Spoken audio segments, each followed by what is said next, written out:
Так, поки останні учасники будуть доєднуватись, я швиденько проговорю декілька важливих оновлень в нашій спільноті і вже будемо переходити до заняття. По-перше, хочу нагадати всім, що в нас є можливість додати 5 ключових співробітників до нашої спільноти. Ваша команда отримає доступ до всіх наших ефірів і до нашої бібліотеки знань. По-друге, нагадую про нашу круту платформу зі знижками до 35% на софт-інструменти, якими ви користуєтесь щодня. Також не забувайте, що в нас є ще й партнерська програма. Третє це наша програма амбасадорства. Це він історія, де ми готуємо для вас якісний контент для LinkedIn на основі наших сесій. Ви його публікуєте у себе, розвиваєте особистий бренд. А ми за залучених лідів даємо вам цікаві бонуси від грошових винагород до консультацій з менторами. Якщо зацікавило, пишіть своєму бізнес-менеджеру. З організаційними моментами в мене все. Тепер будемо переходити до основної теми нашої сьогоднішньої зустрічі. З нами Джош Пат, який відповість на питання Why partnership is what will drive success in the coming year. Нагадую, що заняття буде англійською. Джош, hand it over to you. Thank you, thank you. So, if you guys don't mind, I like to not be talking to strangers. I see all of your names, which is great. I would love to hear a little bit more about you or read a little bit more about you. So, if you want to turn on your cameras, that's always great. And if you want to send any kind of messages in the chat, that is super appreciated so that I know a little bit more about you because I will be sharing a bit about myself. So maybe something like who you are, what you do. If you have a LinkedIn as well, you can definitely send that. I would love to connect with all of you. But ultimately, my goal here is to, let's say, start off by not just coming in as somebody that you maybe don't know, but somebody that you can build a very small relationship right now with, and then you'll understand my heart, my passion for what we're going to be talking about today. So please don't be shy. Please share anything that you can in the chat. And also, I do talk a lot. I understand that English is probably none of your first languages. So if anything that I do say is difficult to understand or you'd like me to explain, I can very easily switch into Ukrainian for a very small portion to explain something that is important. Because what we have for the topic for today is something that's close to my heart and something that I think can really help all of us in business in general. So yeah, without any, I guess, additional context, I would love to hear more about you. So please do leave any information you can about yourselves in the chat. And throughout the time while I'll be speaking, I want you to be engaged. So please, if you can, raise your hand and let's have a conversation. Ask any questions that you feel comfortable with asking, or send any questions in the chat. I'm more than happy to make pauses throughout the entire presentation and hear specifically how I can help, and then from my experience, what I've seen to be successful or effective. I will put my LinkedIn in the chat as well. I just did that. So if you want to connect with me, by all means, please do. But without further ado, I will go ahead and share my screen and we'll get this show on the road. So ultimately, you should be seeing my screen. Can I get some thumbs up if you're seeing it? I believe you all see it, but I want to get you engaged. Come on. Any thumbs up?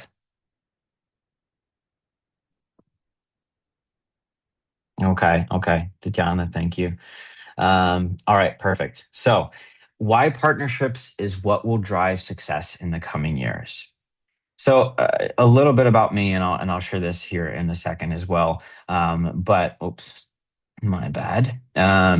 Yeah. So I think that partnerships is something that we've all experienced, have experience with. We've all dabbled with, as we say in English. We played around with it, and maybe we have some successful cases. Maybe we have some unsuccessful cases.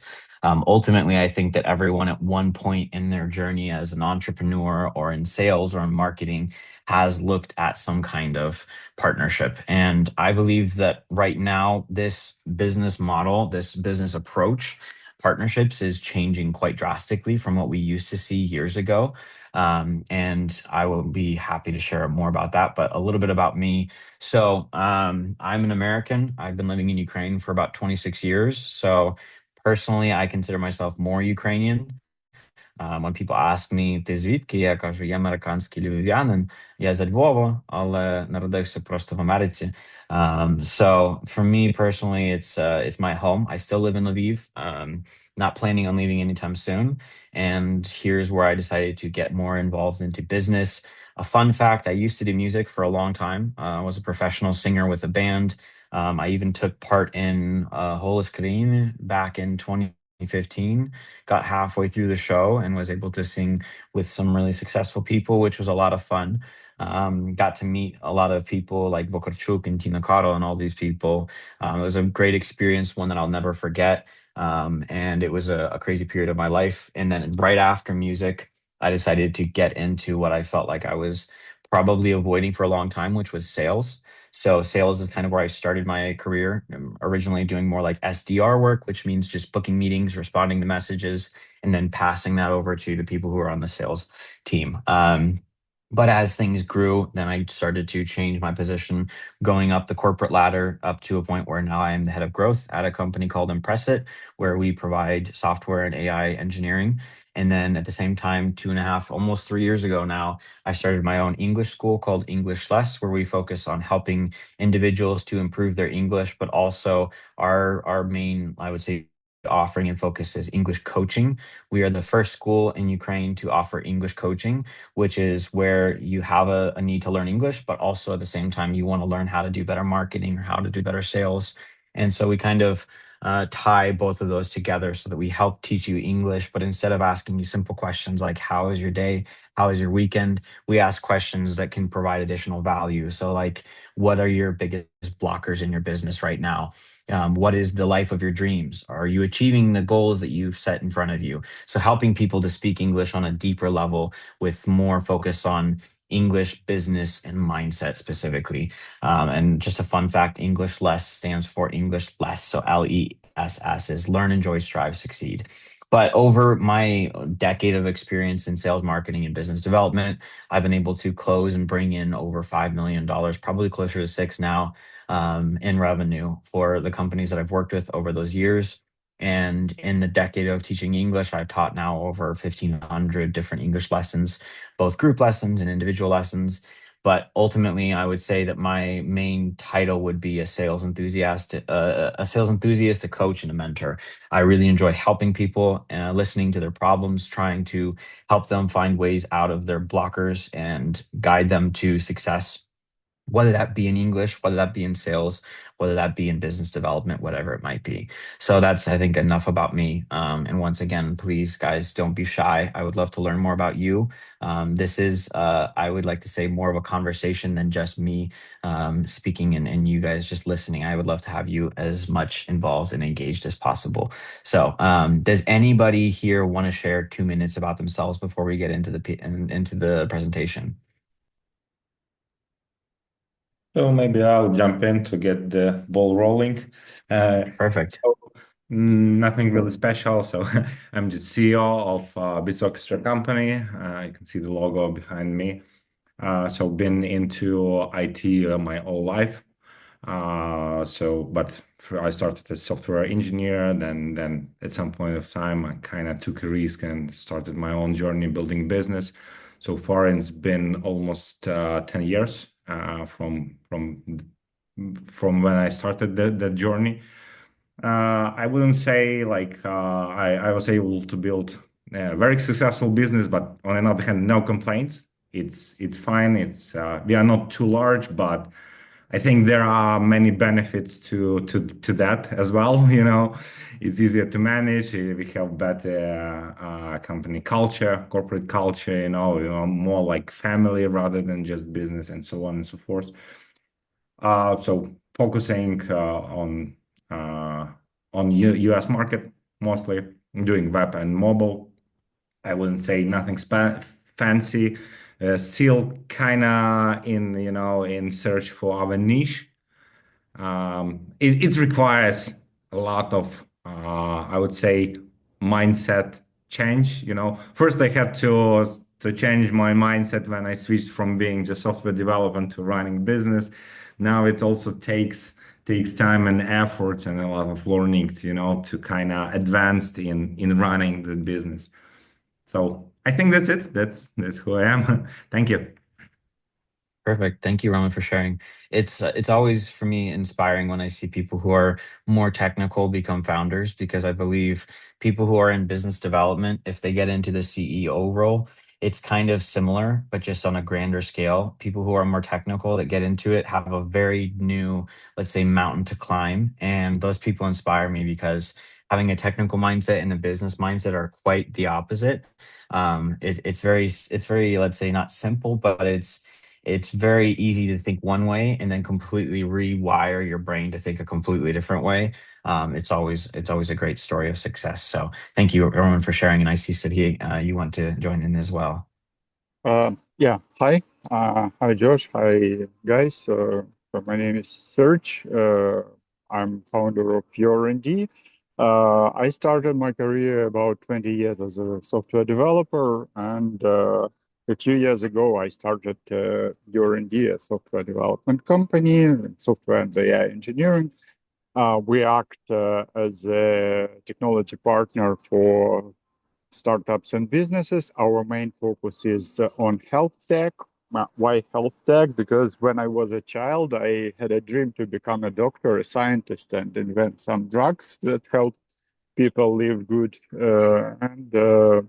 Yeah, now I focus mostly on creating software for health tech. Actually, there are quite a small projects that help in healthcare or farm companies in marketing mostly, but there were a couple of interesting projects that we helped to build a platform for example, for AMR resistant. So the startup that helps treat people who has antimicrobial resistance. We took part in that. Yeah, and why am I here now? My main goal for the next couple of months is to build the partnership program. I have quite a wide personal network, and I want to propose them to be a partners. I mean, network from my previous some projects, etc. When I work for some other companies, but they know me, they work with me, and they have some trust. So I want to prepare a partnership program, present them, uh, and looking for interesting model. Currently, my main model, I'm thinking of revenue sharing, but I'm open and looking to find some good ideas first, then how to present, how to run this company. So I expect to find this information from you today. Perfect. Perfect. Well, thank you so much for being here, Serge. It's nice to meet you. And yeah, I hope that the information that we share today will not only help you, but also kind of bring additional thoughts and additional points of this discovery for you. So, all right, perfect. Anybody else, or should we get going? Okay. All right. Well, then let's continue going. So moving on. The market is too complex to win alone. So partnerships is, let's say, one of those buzzwords. And if you don't understand what that means, buzzword, it's one of those things. It's like AI. Everyone uses AI. Everyone talks about AI. A buzzword is something that we typically look at as, oh, you're just using this to say it so that you sound cool or kind of join the group of people who know what they're talking about or whatever you want to call it. Partnerships is something that I think way too many people and way too many companies don't truly understand how to set up, how to run, and how to effectively bring in new revenue because of this. But the main issue that I would say is the fact that markets have truly fragmented. For example, buyers now have more options than ever before. There's just way more noise than ever before, and the expectations are just growing. They're not lowering. So when we talk about this mindset, this approach that a lot of companies and a lot of entrepreneurs have of it's me against the world. I need to go out and run my business, and it's everyone else is a competitor of mine. No one's going to help me grow. I have to go out and do it myself. There is some validity in this, but at the same time, there's a lot of, let's say, missed opportunities if we continue thinking this way. And this is true because there are a lot of companies that look to be competitors, but ultimately they're not. Ultimately, there's somebody that's similar to us. There's some company that has a similar offering, but let's say they specifically they're focusing their expertise in one domain or one niche or one area.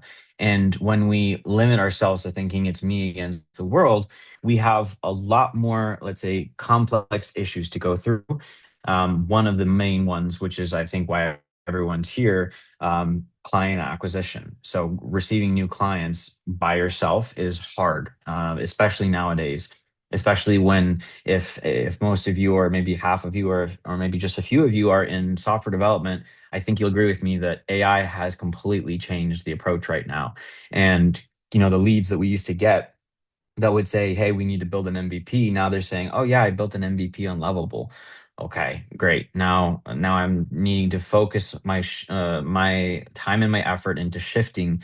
How are we going to work with these companies? But single company strategies are losing effectiveness in modern markets. What does this mean?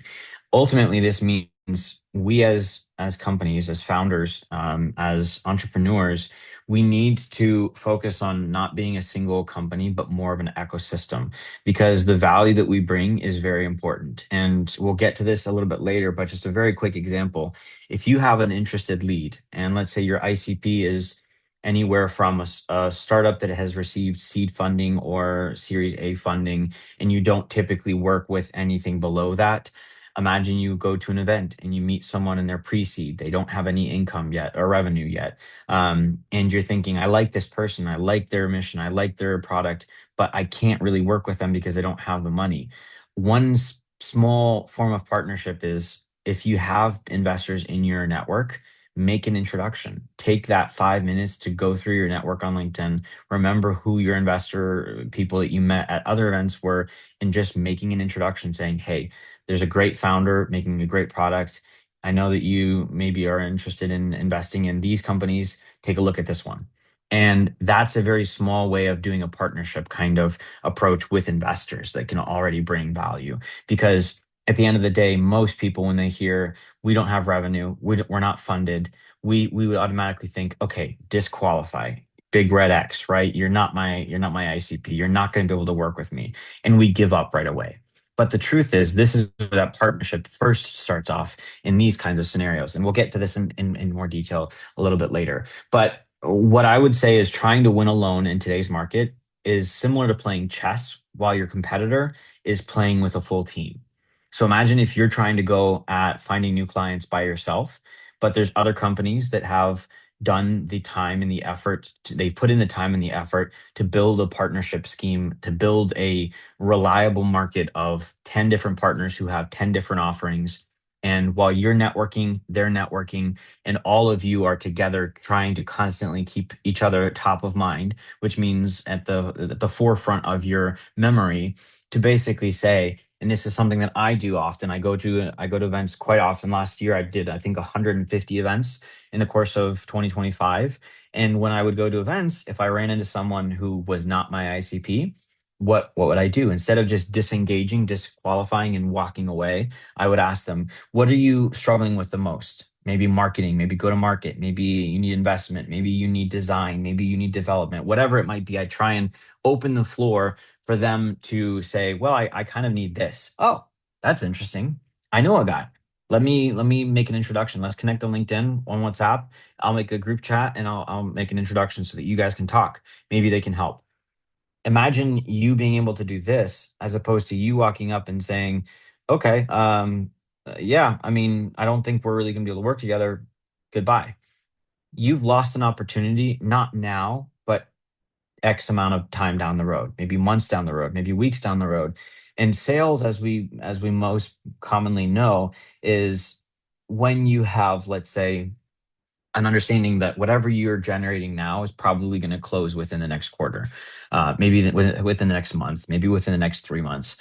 And if we're only focused on, I need somebody now, we're losing so many opportunities, because odds are, if you find an event or you find the lead that is interested in your potential services, but they're not capable or not available to work with you right now, who is to say that they will not be ready to work with you 3 months down the road?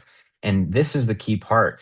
If you were the person who introduced them to someone who, maybe it was marketing, and imagine that marketing goes really, really well, and they get a lot of new customers and they start getting traction. And this leads to what they exactly, the one thing that they needed to get their pitch deck in front of an investor and say, here's our pitch deck, but we do have traction, we do have customers. And that investor says, I'm going to invest $1 million in you. And then 3 months down the road, they come back to you and say, that introduction that you made my company qualified to get the $1 million. And I want to put it back into you as a thank you for you making that introduction. So imagine that kind of ecosystem of all of the, as many different kinds of partners that you can have, with tons of different kinds of offerings that you're willing and open and showing initiative to make those introductions to. Imagine you in that position. And then the other guy that says, oh, you don't have funding, you don't have revenue. Okay, well, it was nice talking to you.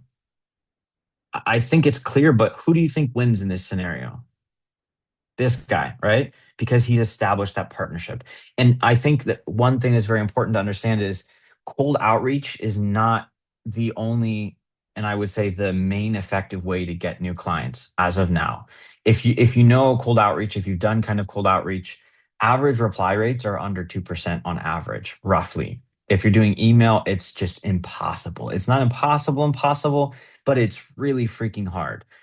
If you're doing LinkedIn, it's a little bit higher than that, but it's still very, very difficult. And the amount of leads that you have to contact to convert, it's very hard. So ultimately, if you look at it from a broader perspective, not just looking at it right now or last year, but in a long run from 5 years ago into now, the cost per lead from outbound is just climbing. It's just getting higher and higher and higher. And I think you'll agree with me if you've done any kind of cold outreach. If not, let me know. That's something I can help with.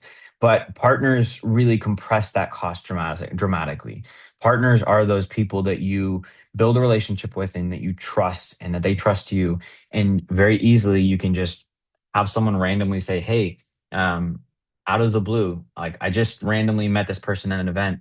I think they could use your services. And that's the cool thing, is you can't understand for sure how many opportunities you're going to get, but the more partners that you have, quality partners, randomly you're just going to sit in your inbox and see a message come in saying, hey, I met this person, I'd like to introduce you to them. Or hey, I met this person, I'd like to introduce you to them.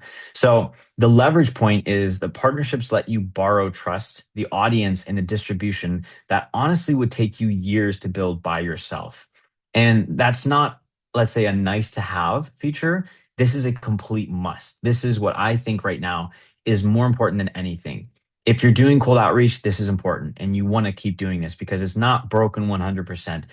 There are, of course, successful cases of reaching out to people and finding a good lead and getting them to close a deal. Of course, it still works. It's just harder than ever. But partnerships is where people are really starting to grow, because the key thing of partnerships is the human touch.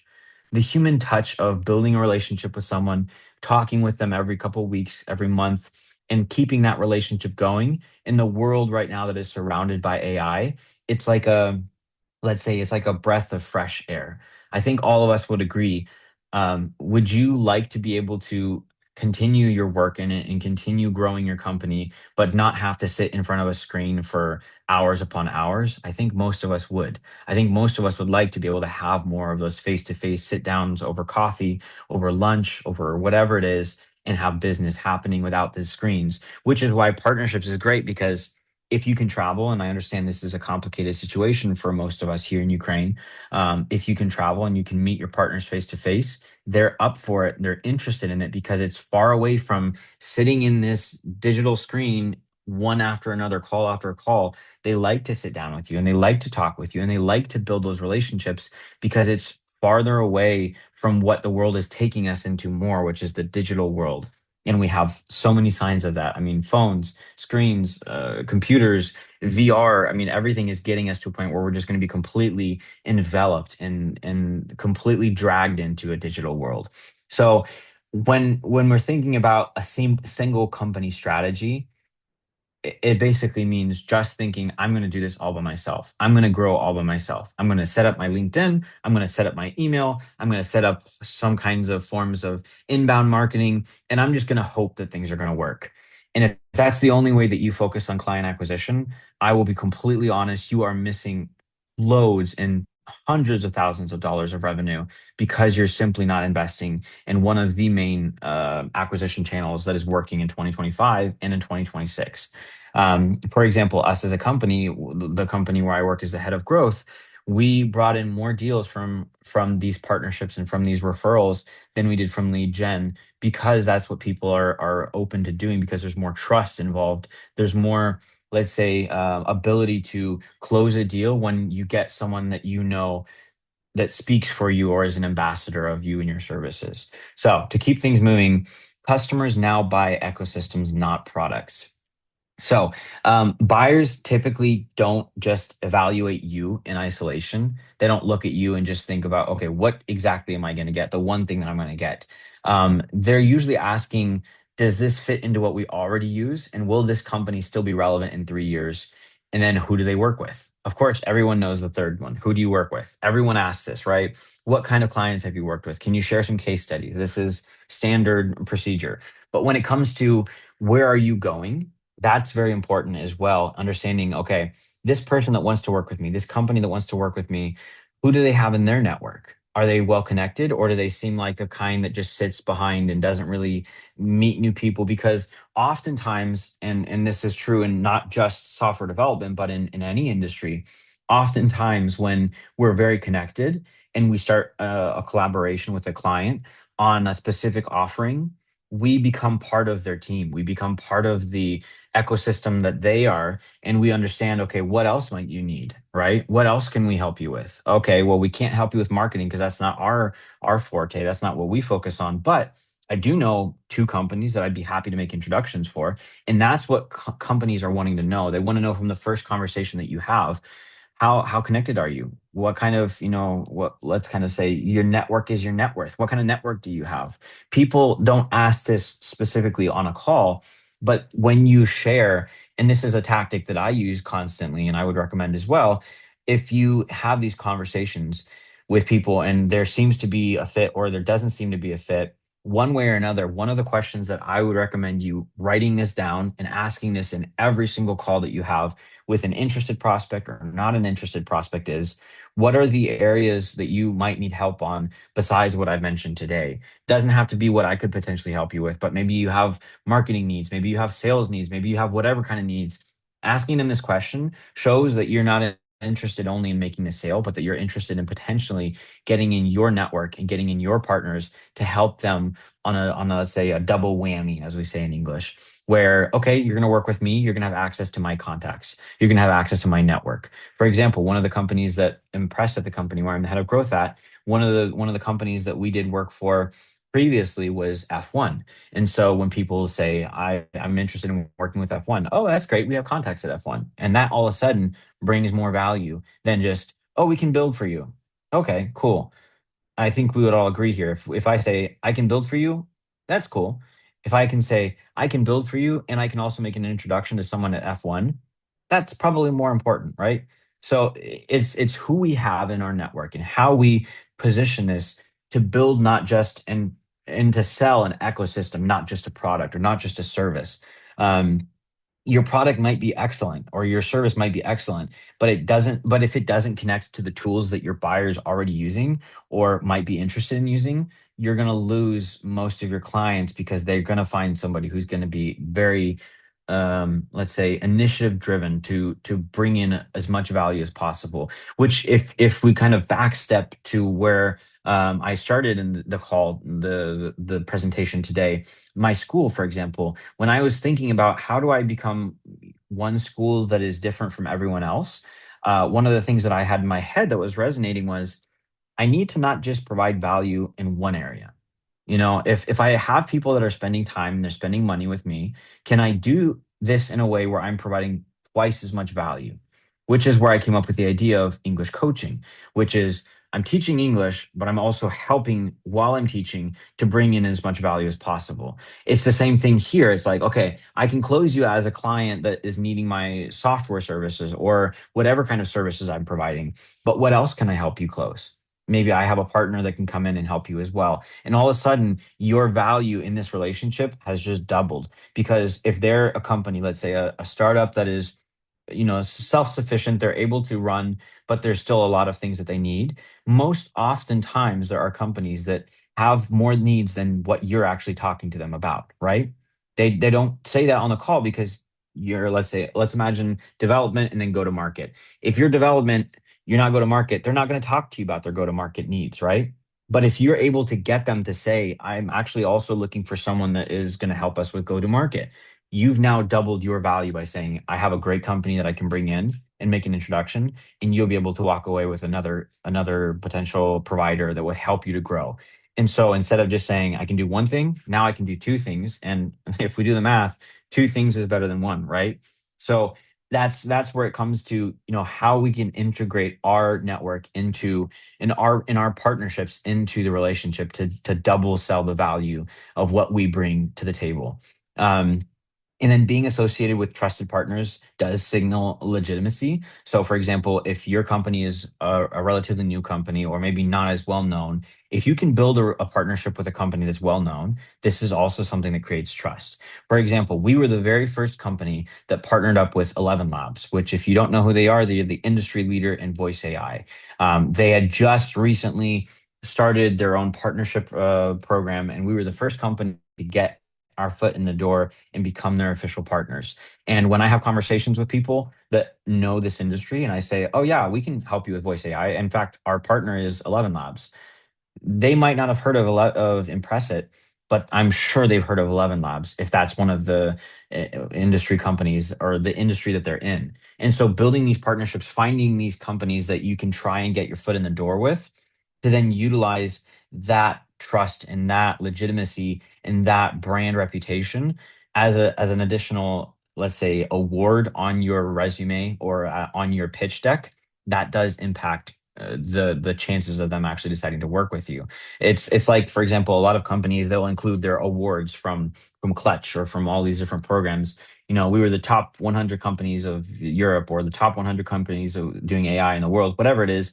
These awards are great, but the companies that you say we've partnered with or we've worked with, everyone knows they're going to be much more effective than the awards themselves. So it's kind of like I would call this the ecosystem halo effect. When you have this halo above your head, because you know, okay, I've got this guy behind me, I've got this company behind me. So it's social proof at a company level, not just a testimonial level. It basically means instead of just saying whatever you want to say, the talk, you can also walk the walk. You can say, in fact, if you want to reach out to them and ask what it's like working with us, I'm happy to give you that reference. And that in itself can also help you to close doors, or not close doors, but close deals. So, and then I would say the last thing, that your partner strategy is your product strategy. If you're in product, this is probably more for you. It could be for services as well. They need to be inseparable. Partnerships just needs to be part of your company. If you're not focusing on this right now, that would be one of those things that I would say, take a step back after this presentation. And my favorite way to do this is mind mapping, which, if you've never done that, I like to just get a big, huge piece of paper. I'm not talking A4. I mean, a big piece of paper about this big. And I just draw, what are the partnerships that I could build? Who would be a great partner to co-sell something on, or to co-build something on, or whatever it might be? And you just draw partnerships in the middle, and then all of these connecting lines with dots of this partnership. What could we build? What could we help? How can we provide value? What could the commercial aspect look like? And the more you do this, the more you get this into paper, the clearer things become, and you have a clear understanding of, okay, this is my roadmap for how I'm going to build and establish my partnerships over the course of the next 3 to 6 to 12 months. Moving on, trust is the new currency. So this kind of ties into what we've already talked about a little bit. Before we get here, I would like to take a pause and ask if any of you guys have any questions or thoughts. And please don't be shy.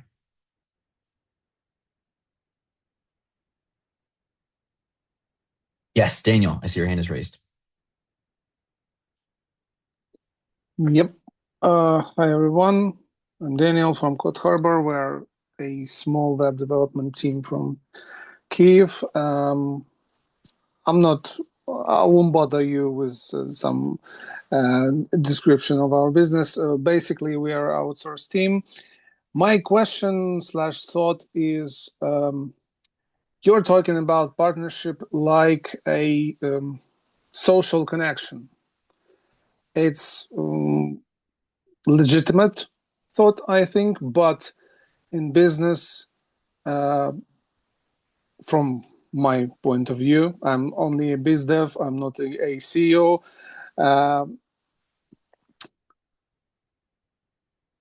In business, you can be a substantial partner with somebody as far as you have any substantial value to them, I think.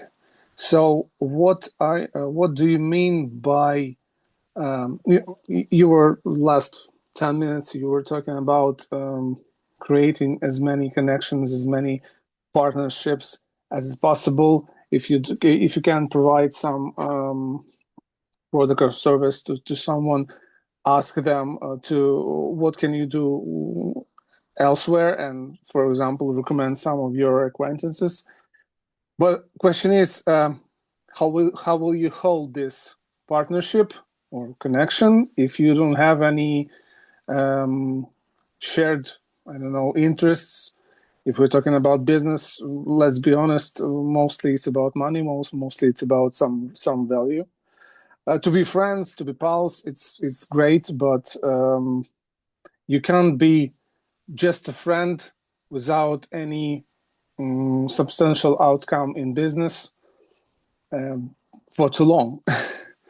So my question for you is, what is the minimum requirement for some, I would say, valuable partnership? If we're not providing some product to other business, to the person, but we want to stay connected with them. In your vision, with all this stuff you said, Yeah. Okay. So let me ask if you understand my question correctly, I hope. I believe I do understand. If I can ask you a question and then I'll get to an answer to this question. Is there a specific thing that I said that made you think I meant more like a friend as opposed to a business partner? I'm not thinking that way. I'm just trying to figure out your point of view, as I think, as American, as a person from a culture where you have a culture of favors, you have a culture of how to say, взаємні, як це, взаємна вигода, якщо українською. So it's not like you're mercantile. I'm not saying that, and I'm not saying that about the American culture. We can discuss it, but not the point. I mean that the word partnership, commonly used as a type of business relationship, so it should imply some financial value, financial outcome, and so on. So, for example, if we take us as a small team, we can provide only that amount of services that we have resources for. So, for example, we want to be a partner with a lot of other successful businesses, but we just can't offer them anything substantial because we're just out of hands, for example.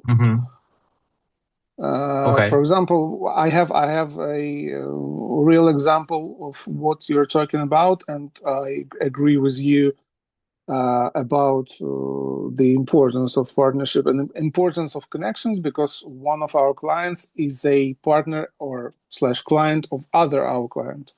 And we were introduced to them. Just like you said, our client decided that our services will fit into what their client or their partner needed. So yeah, the connections works, but what if the partnership, in your understanding, if there is no some real business relationship? Okay. So I'll try and do this one step at a time. First Okay. off, I'm business sorry for partnerships. so long No, no, question. no. Great question. I love it. And thank you so much for going into detail. Business partnerships, I believe the first and most important thing is we should not color code or try and dance around the main topic, which is money. In my team, for example, in my sales and lead gen team, what I tell people is you want to make money, right? So go work hard, and you'll make money. And I'm not here to make you say, I want to, build into the company or become a family with the company or whatever, because at the end of the day, we're all here to make money. I think too many people are afraid to say, I want to make money. In fact, in my not this job, but the past job, when they asked me, what do you want to do in the company? I said, well, I can do this, this, and this, and this, but I want to make money.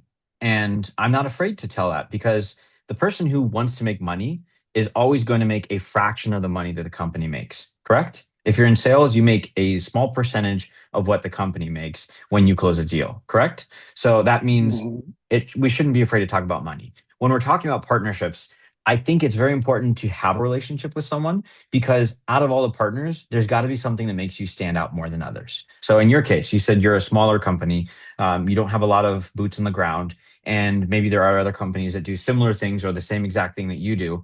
If there's a company, let's just first say, imagine like SoftServe, they're huge, right? They're massive. And then there's you. What makes you different and why would people want to go to you instead of SoftServe? Well, there's a number of things. And one of my favorite things is when you're smaller and when you're still lean and you're still new, you're willing to put on everything on the line. A bigger company, they don't feel as much, let's say, responsibility for every single client because they're huge. And there's nothing wrong about that. That's just some way that companies, as they develop, they become more, let's say, relaxed. Which unfortunately happens with a lot of big companies. They get relaxed, they get growing, growing, growing. And because of this relaxation, you start to see them fall. You can see this very clearly and very openly with companies nowadays on LinkedIn. You can even see right now, if you have premium, I believe, you can see that big companies like SoftServe are dropping. And it's not just because of AI. I believe that there are many impacts of what this happens. And I believe that they still do great work. But in this case, if you have the opportunity to speak with someone, a partner or a client, when you have 15 people instead of 1,500 people, you can very easily say, I understand that there's other companies that are out there that are bigger, have more years of experience on paper.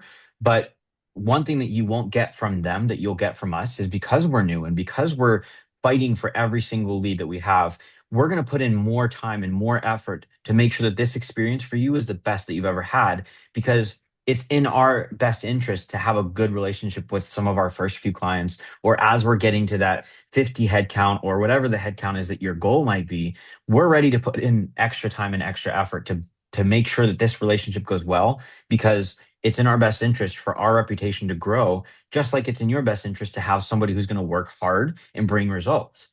And a bigger company that's already got a reputation, they don't think about that.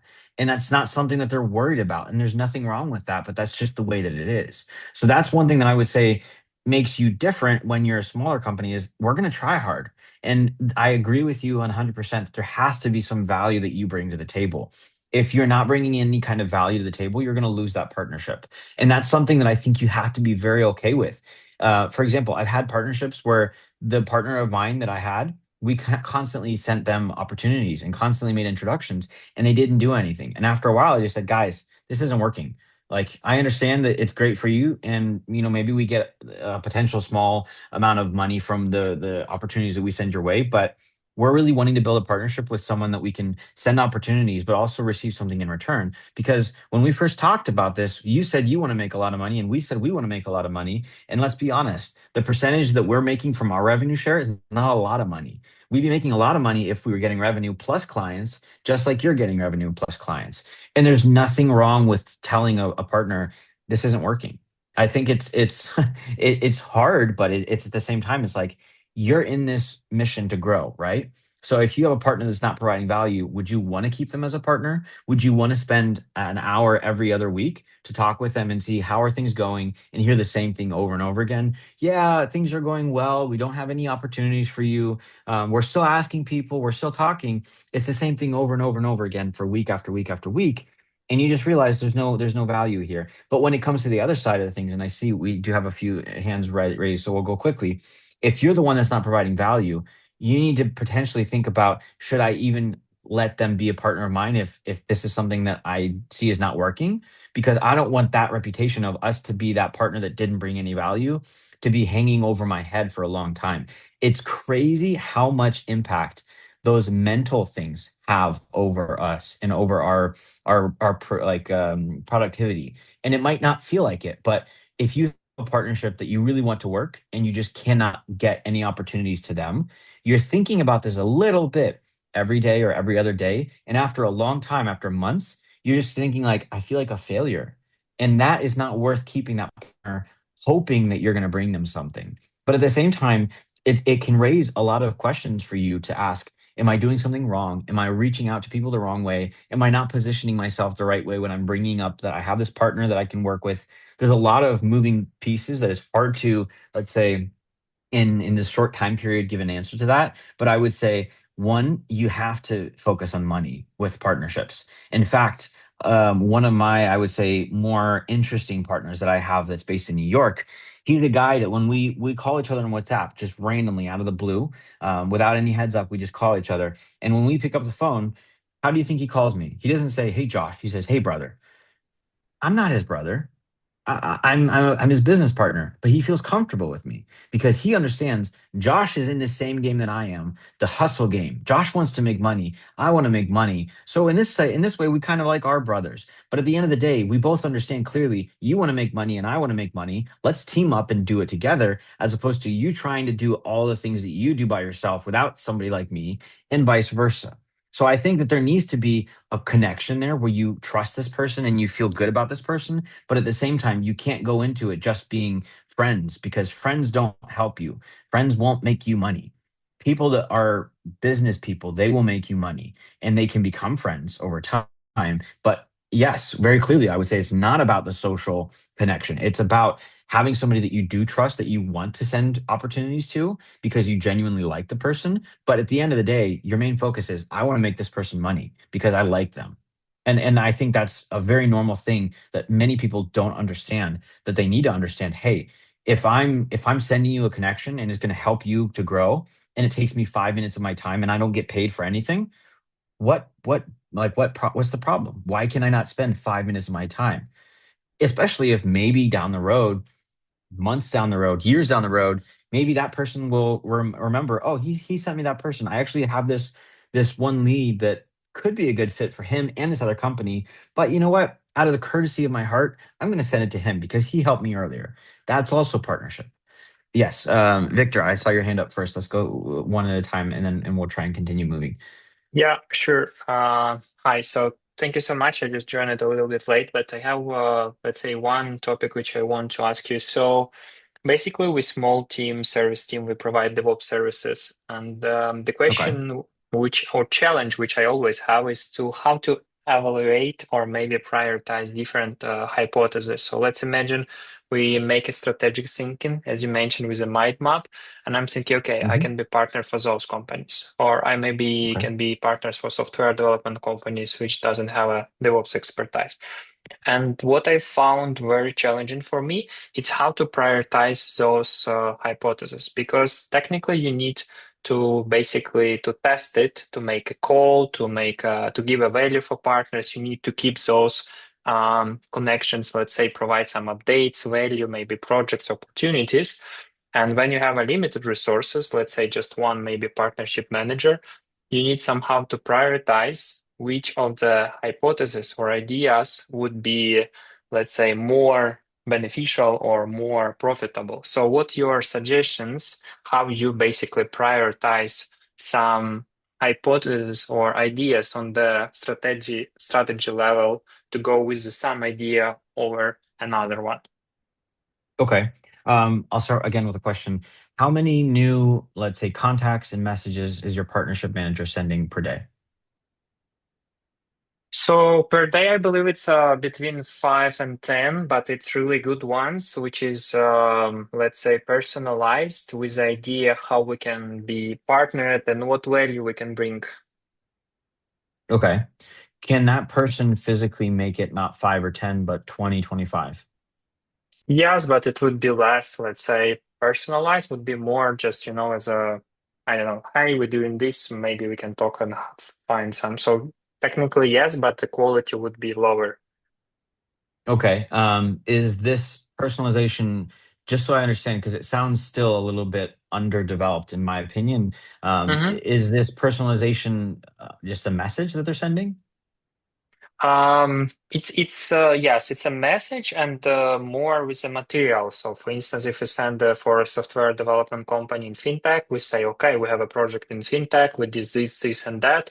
So we want to speak about you if you want to have a partnership with us because we have this experience on this industry. Okay. Do you have any experience with N8N? Yeah.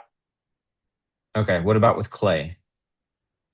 Yes, as well, but it's yeah, I'm trying to understand that you kind of try to let's say go me to the direction where we can just make a quantity over quality, But the problem I is to wouldn't keep those, yeah. I would definitely not agree that it's quantity over quality, but I think that people's capacities and capabilities Mm-hmm. extend what we think they can do. For example, I worked with someone in my experience in the 10 years of working in sales. I worked with someone who I believed they were doing as much as they could. And after a long period of time, I realized it was baloney. It was a lie. They could have done 10 times more. And because I wasn't just asking the question, can you do more? What's not allowing you to do more? That right there is the key question. So for example, quality over quantity wins, I believe, 9 times out of 10. Sometimes there might be a unique situation where quantity works. Okay, great. But quality over quantity doesn't just mean having a person going in and researching and personalizing and then sending a message.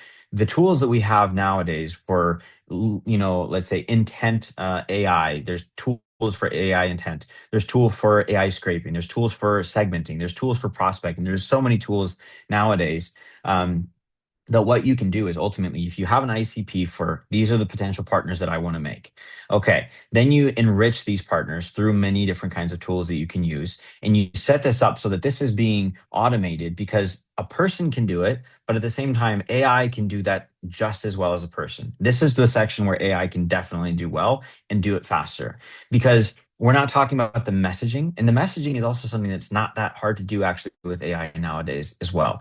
I would say, just like what we're seeing with development, you can use AI for development, but you still have to have an expert reviewing it, right? It's the same thing here. You can have AI doing this segmentation. Okay, these would be good for this hypothesis. These would be good for this hypothesis. You have the AI do all of this work to scrape everything, to gain all this information, to segment them, and then you potentially with AI can make these sequences, these templates that you're going to be sending to them, but making sure that the person who's going to be responsible, so in your case, the partnership manager, making sure that he's seeing everything that's going to be sent to the prospect, to the partner, to make sure that there's nothing that feels too AI generated. In this case, from my experience, 5 to 10, that's okay. You can definitely do more, 100%. Whether that's a capacity that they don't have because they're trying to do too much research, automate the research. Whether it's they don't have the capacity because it takes them longer to write the code, or not the code, but the copy, have them automate the copy and make tweaks. There's so many ways to achieve much more that it's not a game over of quantity over quality. It's just a game of how much time are you really wanting to push into it. And this is why one of the things that I like to do is actually have sessions about sales and about sales for every team, not just marketing, not just sales, but marketing as well, delivery as well, because I believe that many people miss success by one thing: they don't think they can try harder. And that's a general fact. People always underestimate themselves. Well, I sent 10 emails. I'm kind of tired. I think I'm gonna lose interest. Okay, go take a walk, come back and do more. There's, if you, especially if, when we're going back to the topic of money, especially if you say, if you're let's say your partnership manager, I believe they probably have some kind of commission structure or some kind of bonus structure for amount of partners they establish or deals they bring in from partnerships. If they clearly understand, and if you or whoever's leading them tells them, do you understand that if you bring in not 10 but 20 quality partners, and they bring in this amount of leads for us, and we close this amount of leads, that's X amount of dollars that you're going to be getting into your pocket. Or if you do 10, that's X amount. And you just let them sit and think, I can make this much, I can make this much. I guarantee you that person is going to try harder than they did before because they're going to be inspired. I can make a lot more money than I thought I could. I just have to keep pushing myself. And this isn't something that they don't know, it's something that they need to be reminded of. And this is true for SDRs, this is true for partnership managers, business development managers, and then salespeople as well. You sometimes have to remind them, hey, if you try a little bit harder because you're probably a little bit tired or a little bit burned out, you can make a lot of money. And if you do that correctly, and if you inspire them and challenge them, they're gonna do more. So my recommendation would be, when it comes to the amount of reach that you have with your partnership manager, the amount of hypothesis that you have should not be more than the amount of reach that your partnership manages. And when it comes to specific things, you just have to test them. You have to see. And one of my, I would say, key recommendations would be find companies who match your values and match your goals, but also match your ambitions. Because if you don't have matched ambitions, you're not going to get along. You're gonna be maybe okay. You're maybe going to be a little bit successful, but if we look at it this way, and this is something I always talk about, if your partner's ambitions are, we want to get to the top of this tree, okay, that's my goal. I want to get to the top of this tree, and your goal is, I want to get to the top of the skyscraper. Even if you don't get to the top of the skyscraper, if you're trying hard, you're probably going to be higher than the person who tried to just get to the top of the tree. And that's the same thing. It is, if you have people who are here, that means two parties are trying to get here. If you're like this, they're going to get to this level and they're going to be like, okay, we're good. And they're not going to try as hard, or they're not going to have as much push. And you're going to be the one that's always pulling them up. But if you do this practice, and maybe you have somebody, I don't know, if a wife or someone at home, if you have somebody at home, just stand on a chair. Okay. For me, do this if you can. Just stand on a chair and try and pull them up on top of the chair. But at the same time, have them try and pull you down from the chair. 9 times out of 10, the person on the bottom pulls the person down, because that's how it works. So that's why I think it's important to have this joint ambition of where you're going and what you want to achieve. Because oftentimes you find somebody that's like, hey, we want to work with a huge company like Google or like Disney or whatever it is. You want to work with a huge brand name company.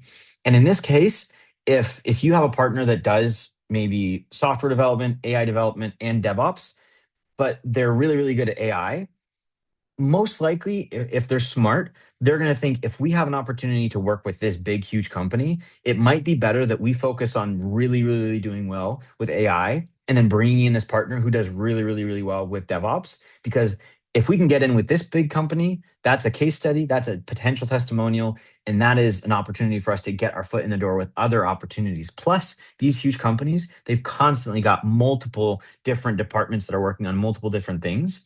And if you do really, really well with this one, they might say, hey, I'm going to introduce you to this person from a different department. They also have something. And so finding those good matches, it's just the same thing as when we find a partner, whether, it's a husband or a wife. When you go into a relationship, you don't go into a relationship with someone that you don't like. You don't go into a relationship with someone that you don't feel comfortable with, or that has very different unmatched values. You want to find somebody who thinks the way that you think, likes the things that you like, has similar interests. Maybe there's some things that are contrasting, but they add to each other to make that nice spice. But you try and typically find somebody that matches your values. Just the same thing in business. Find somebody who matches the goals, who matches the values, and wants to try as hard as possible. Sorry, that was a long answer. I don't know if that helps. No, that helps. Thank you so much. Of course, of course. Yes, Serge. Yeah, my question is, Sorry, I think we lost you.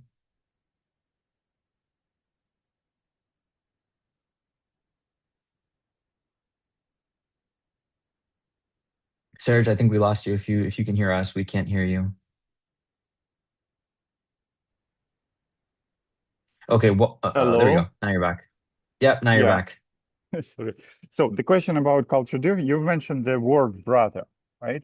And Yeah. is it okay in US culture to, for example, when I talk with the clients, for example, on Upwork, and some of them just after a couple of messages, they start, "Hey brother, I had some issue. I didn't come to the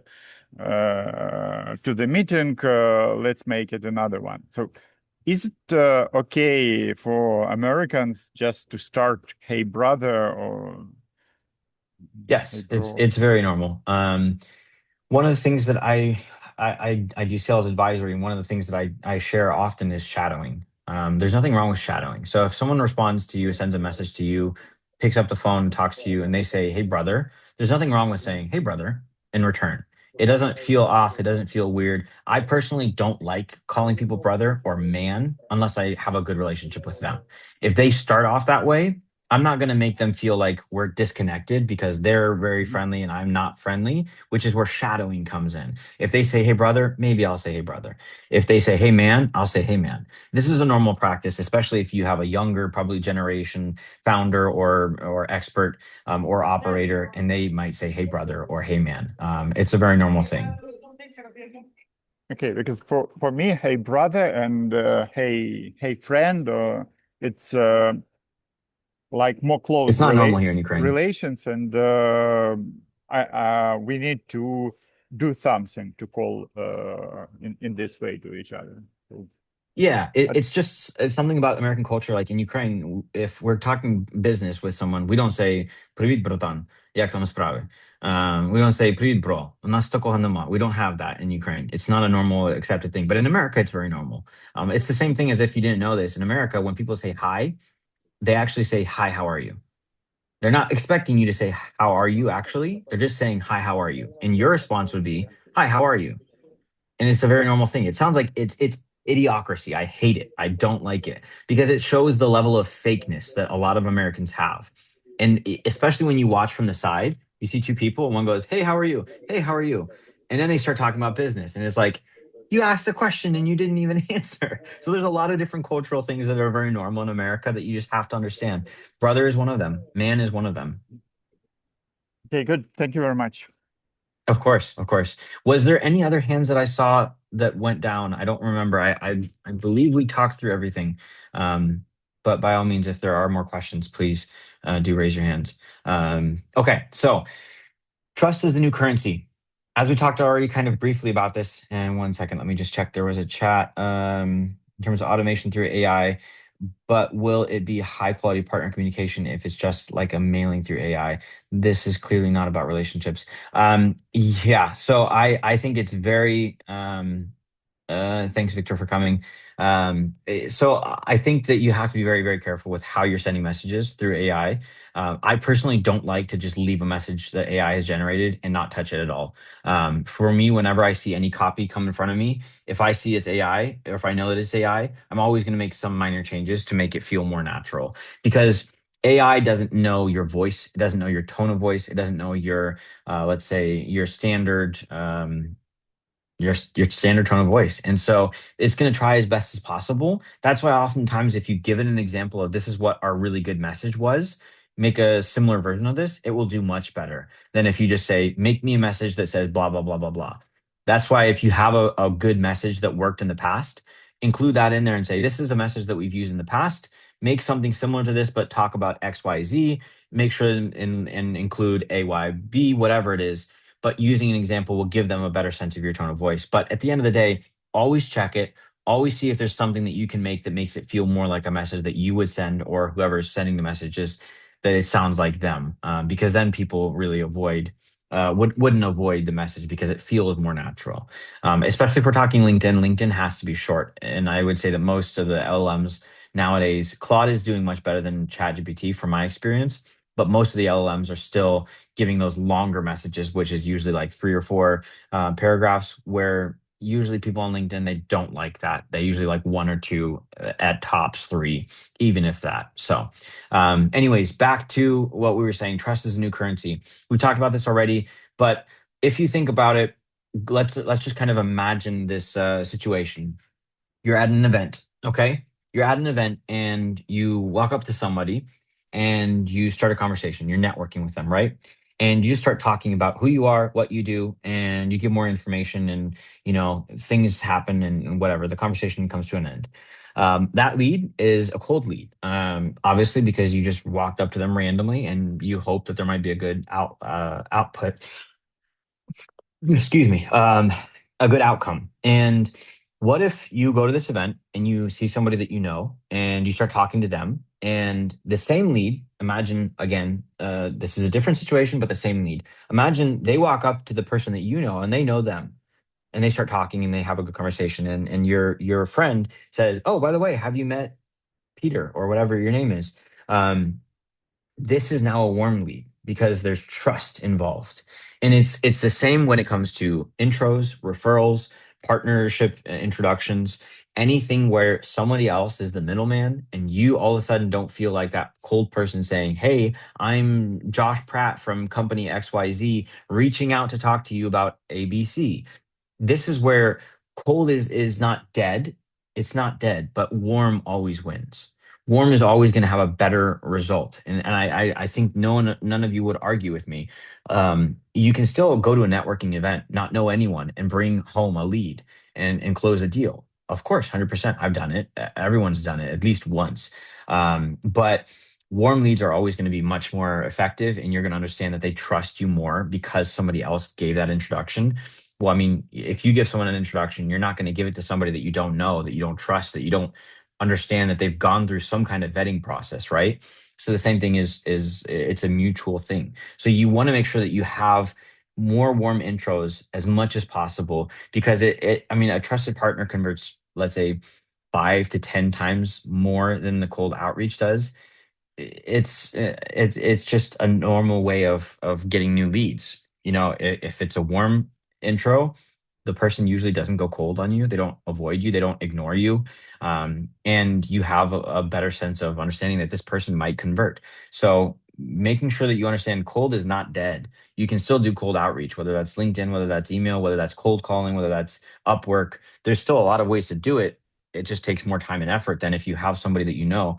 And I think one of the areas that a lot of companies miss out on and they forget, asking your clients regularly, once a quarter at least, just saying, "Hey, do you know anybody in your network that might be somebody that we could potentially have a conversation with? I see that our collaboration is working well, and I would really appreciate it if you might be able to make any introductions." Doing that on a regular basis, if you have 10 clients, reaching out to each of those at least once every quarter, that's what, 10, 20, 30, 40. That's 40 potential times where somebody out of 40 might just say yes. That's one opportunity. What if 2 people say yes? What if 2 people say yes twice throughout the whole year? That's 4. I mean, just imagine the amount of growth you can have if you ask the right people the right questions at the right time. And a lot of people, they forget about this. So don't forget about that, I would say. Trust really does transfer. And when a partner vouches for you, or when a client vouches for you, they're essentially lending out their credibility. They're saying, "If you trust me, then this is somebody that I trust. You should trust them as well." And that just shortens the stage of, discovery, the evaluation, the closing. It shortens all of the whole process for you, where you kind of go past the step of establishing trust. And now you just have to sell the idea that we can definitely do this for you, because you've already kind of gone past the intro or the discovery phase itself by them saying, "I vouch for this company. They do good work. Work with them." And then if they're already on a call with you, that means it worked. So I would say one example is we just recently started working, not recently started working last year. We started working with a company based out of the UK, and after 8 months of working, we have a referral from them that is actually closing here probably in the next week or so. Great opportunity. Both our current client and this potential current this potential client, they're both really good opportunities with really good interesting products of what they're building, and it's all because we just asked the question, do you know anybody that comes top of mind? And that's something that you can do as well. So the takeaway that I would say is before you ask, how do I get leads from this partner? Ask more, how can I become more trustworthy? Or how can I gain your trust enough that this person wants to trust me or refer me? Um, and this is something that you'd ask them specific. You could ask them like, what is it that I can do to prove? I typically don't like that. I prefer building a relationship so they understand, giving them information, giving them case studies, giving them all the information that they would need to realize, okay, this person is great. I like them on a personal level, and I like the results that they're showing. So instead of just thinking, how can I get something from you? Think about like, how can I gain the trust of this person or this company before we even talk about trading leads back and forth?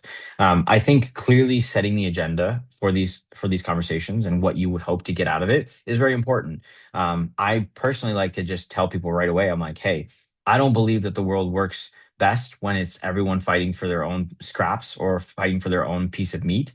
I believe it's much better if we go out together and we do hunting together, because four eyes are better than two, right? Or two people are better than one, right? So if there's somebody that you know or somebody that I know, and if we can help each other grow, why the hell not? Like there's just so much opportunity out there that if we're doubling down on and working together, we can achieve much more overall than we could by ourselves. So make sure that you're focused not just on what can I get from you, but how can I build this into something where we both trust each other, because oftentimes partners do have multiple partners, and that's a very normal thing. But you want to be able to stand out from your other partners and be the first pick, that when somebody comes in knocking saying, I need software or I need marketing, why are you going to be the first person that they think of over the other people that do the same exact thing as you? And that is because of the personal connection, that is because of the relationship that you're building.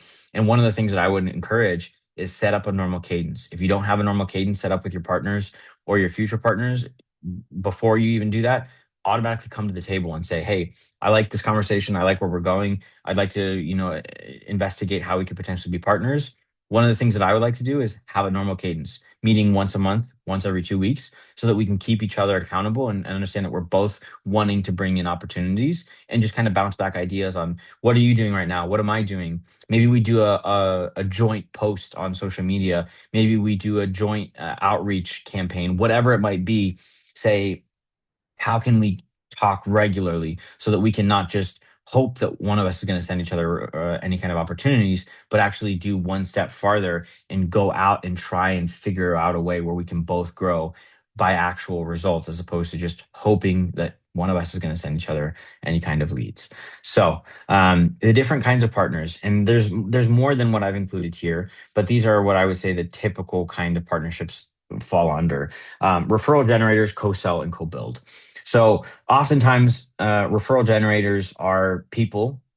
It could be an individual who left a company. They're not working with the company anymore, but you met them when they were working at a company. You met them when they're in between jobs. You met them when they had just left a company, just started. It doesn't matter. A referral generator is typically either a person, an individual, or a company who connects with you. They like you. They think you're fun. I like to speak with you, and they just want to help by sending out referrals to you. This is a great, honest, a great opportunity. I would say if all of your calls are just referral generators, it's not the best thing, just because it's not something that's scalable as much as other things like cold outreach or a dedicated co-build approach that you can build with a different partner. But if you have somebody that's just you're speaking with them maybe once a month or once every couple months and just asking how are things going. But referral generators doesn't necessarily just mean they're referring people to you. It could be as well for you referring to them, like you referring people to them. So ultimately, when those calls happen, what I like to do is I like to ask them, "How can I help you? Do you need something right now? Are you looking for something right now?" Maybe it's if they're in between jobs. Are you looking for a company? Maybe I might know somebody that's hiring. Or are you looking for investment? Or are you looking for any new clients? I like to get as much information of how I can help them because I believe it was Serge that mentioned, or maybe it was Daniel. I don't remember now. One of you mentioned that America has this kind of um, this like mutual growth opportunity or something like I owe Favor you. culture. Yeah, yeah, I owe you a favor. Thank you. Um, it's very normal. It's the IOU. It's very normal. And if you do this often, if you find the right people that you trust, it doesn't feel like a task. It just feels like, okay, I got to do something to help. And if you do something for them, oftentimes, and I've only seen this very rarely when people don't respond with the same question. If I ask someone on a call, so, and this is after I realize this is not my client, or if I go into it understanding that this could be a partnership, I just go into it and I ask, so what are the opportunities that you're looking for right now that I could potentially see through my network I could make introductions for? And after they share information, if they just give you a bunch of information, I wouldn't stop at that. My recommendation would be saying, do you have that in a deck? Can you send that in an email over to me so that I can take that and start reaching out to my network and actually just copying, pasting, or attaching that deck so that I don't just say I'm going to do it, but I'm actually going to do it. This is something that shows them that you're not just saying it just to be nice. You're actually having intent that I want to actually reach out and share the information. And then after you've done this, they're interested in the same thing. They usually, most times, they say, "What about you? What are you looking for?" And this is where you just say, "These are the opportunities that I'm kind of looking for. This is our ICP." And little by little, you'll just see random. If you build like 5, 10 of these referral generators in your network, every month, every other month, you're going to see somebody just say, "Hey, I ran into this person at an event here in New York or here in San Francisco or wherever they are. They seem like they could be needing your services," and then boom, your partnership's working. So referral generators, typically, I would say you should have medium cadences. Medium cadences mean once every month, one maybe once every 2 weeks. Um, I would say probably once every month. You don't want to just kind of overwhelm them with calls that they don't really have anything to share updates with. Plus, if it's a good referral generator, they're going to be interested in potentially either making some kind of commission off of that, which is normal. Um, and obviously that's different in every company, whether that's 2%, 5%, 10%, for a dedicated period of time, or whether that's lifetime. That's something that everyone has to talk through and look on a business side. How is the profit going to be good for you? But ultimately, medium cadences, and then the lead quality varies. Sometimes they might give you somebody that's really early. Sometimes they might give you somebody that's really ready to go. So there's one thing that's with referral generators, they just don't always think of exactly who your ICP is. They kind of be like, "Oh, there's an opportunity here. I'm going to send it your way." Sometimes you disqualify, sometimes you don't, but at least you know this person is in my corner. I can hope that sometime they're going to bring in some kind of opportunity for us. Co-sell. This is an interesting one because I don't feel like this is the one that's most popular. That's typically where you have like a middleman where and these are the people that are very interesting. They're like the super connectors of the world, where one of the main things that they do for a job is they just talk to people and they just connect people to people and they make commission, and that's their main thing. They don't have a salary, they don't work for a company, or maybe they do for a company, but this is kind of like their side gig where they're just co-selling with you. They're just like, "Hey, I found this lead. I'm already selling them a different services, but I wanted to sell them your services as well." They usually have a little bit higher of a commission, I would believe, from my experience. But these are the people that also are nice to have. In fact, I have one of these in New York, and he's constantly reaching out and says, "Hey, I got a lead, let's talk." And it's great to have that because even if you're paying them a percentage but you still make profit off of it, I mean, why not? So that would be when you go into a call together, and instead of just like getting introduction from them and then taking it from there, you would have them integrated into the process. They'd be walking through the process because they understand, probably if they're bringing a lead, they're going to understand most of the ins and outs of that lead, or vice versa if you're bringing them a lead to try and have them to sell. Because this doesn't necessarily just have to be an individual, it can be a company as well, where you can sell two things. So kind of like, I believe his name was Victor, we were talking about how if there's a big company and you're really good at AI and he's really good at DevOps, you can go in together and say, "Hey, we're two companies that partnered up. we can bring you this solution or this product or this service, and we can do great because we're two teams focused solely on this and then focused solely on this. We're not scattered across every potential opportunity to work on anything. We're very focused and know exactly what we're doing and how we do it.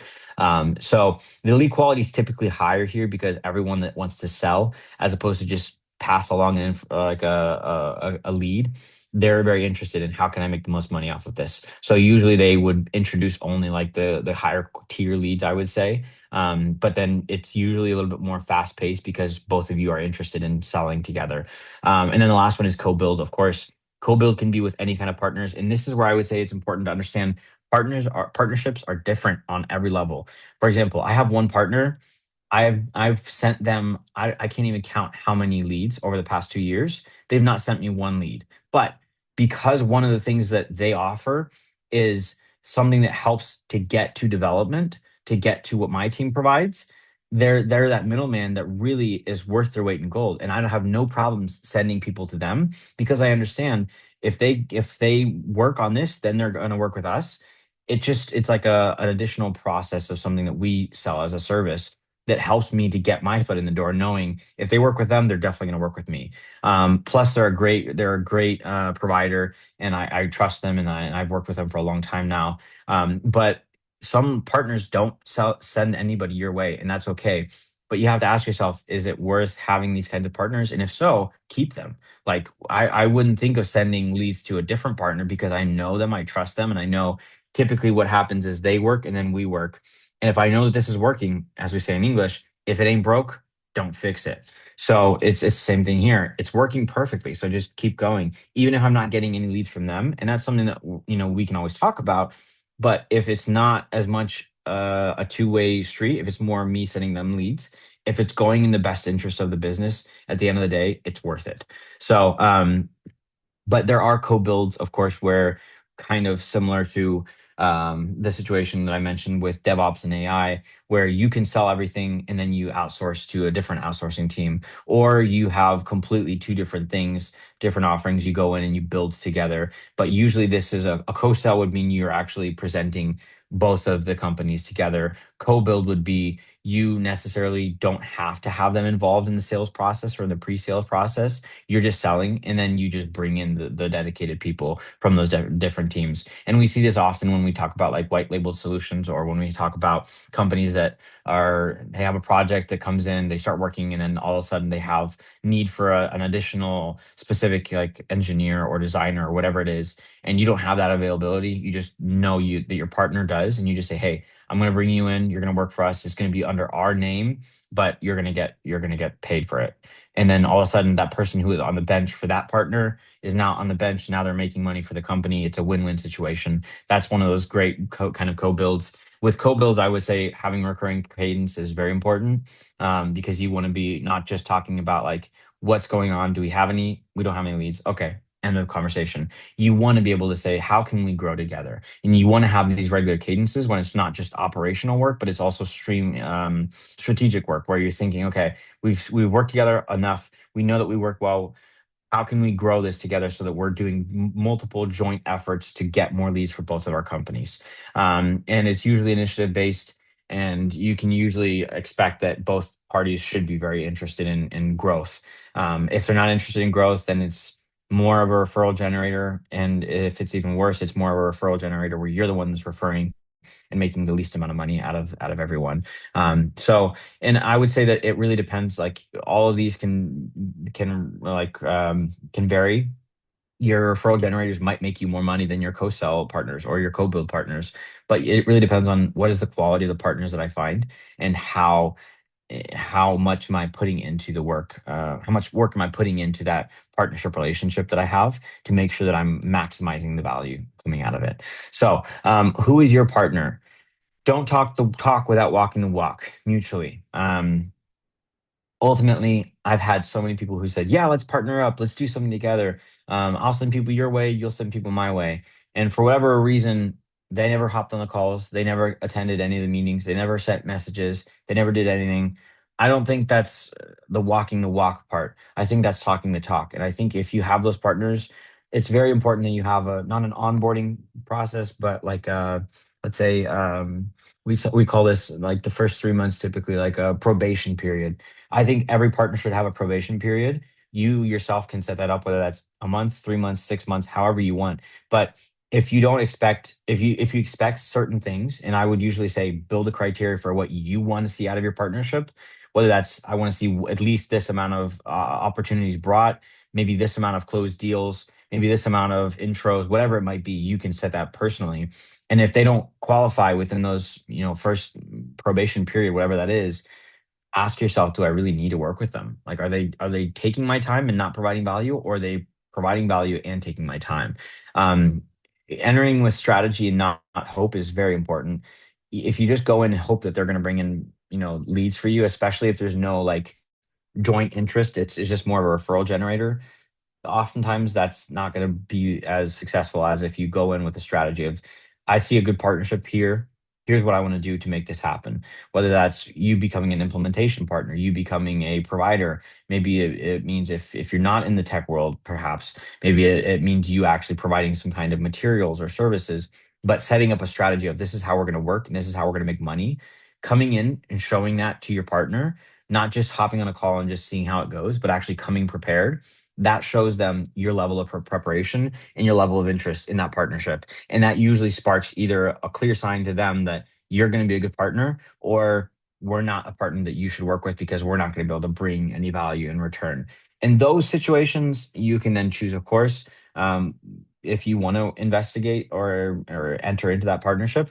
But I think those partnerships are not always as successful because usually it means you pouring time and energy into something that they're not ready to do. But then mutually driven parties, of course, like you want to both have the same ambitions, as we talked about before. If their ambitions are here and yours are here, your goals are here and theirs are here. If you don't sit on the same page, if you don't feel like you're going for the same thing, maybe it's not your partner, because there are people out there, there are companies out there that think the same way that you do.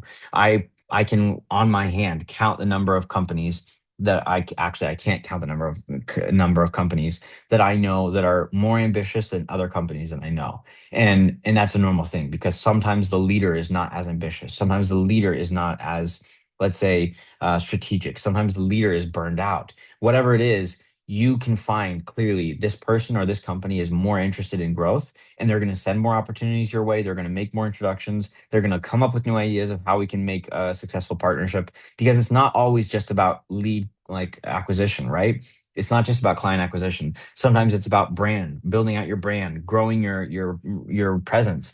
There's a lot of different ways that you can build partnerships that doesn't just have to be about client intake or client acquisition. So finding those partners that fit well with you, just like if you were to find a husband or a wife, you want to find somebody that you enjoy working with. You feel like there's a opportunity for this to grow into what we would say a business marriage, I guess. But then at the same time, somebody that you believe is actually a good match for you, and wants to have the same ambitions that you do.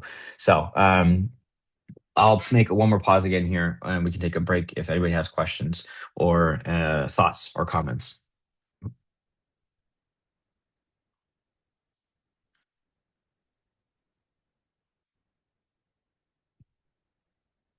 Anybody? I'm sorry, I had some problems with power. You check chat or not? I did not check the chat. Let me check it real quick. Okay. Alexander, Do you I use have two AI questions. agents? Yeah. Do you use AI agents, like managers, to follow up your partners? Um, I personally don't. I don't think there's anything necessarily wrong with using agents if it's at a certain level. If it's using agents to send a follow up to ask how things are going, sure, why not? But if it's using agents to run the entire, communication back and forth, there's just too much, I would say, opportunity for the AI to mess up or to screw up or to just say something that doesn't really match you. Plus, partnerships are usually human driven. I would say there are obviously cases where the agent works and the AI is helping out, but partnerships usually it's when you have a meeting and you clearly understand what you can do and what they can do, and you have this good connection that is farther away, I would say, from what AI can do, just talking back and forth, asking simple questions.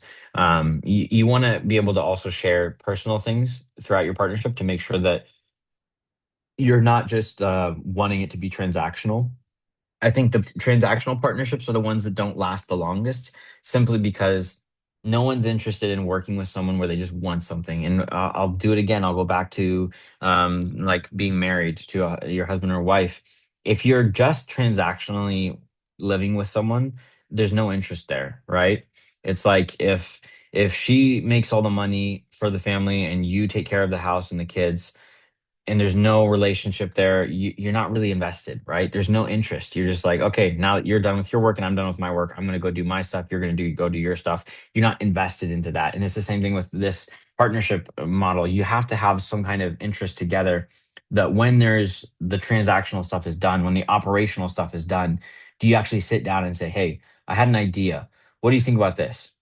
And if you don't do that, I strongly recommend that, because it's very important to not just make it transactional and operational, but actually have that forward thinking of, I see this is something that we're doing now. It's working well. It's great. What can we do better? What can we do more? What can we try?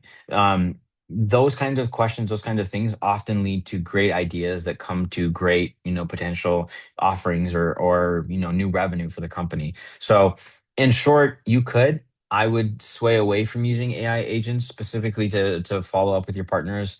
If it's just a simple follow up, just wanting to like get them on a call or something, sure. But in the end of the day, is it really worth setting up the time, taking the time to set up an agent to just write an email that you can use an LLM to just say, hey, give me a quick follow up, include this information, maybe something personal that you know about them. How's your and ask about their dog, or ask about their kid that was just born, whatever. It just seems like a little bit overkill to me personally. Any other questions?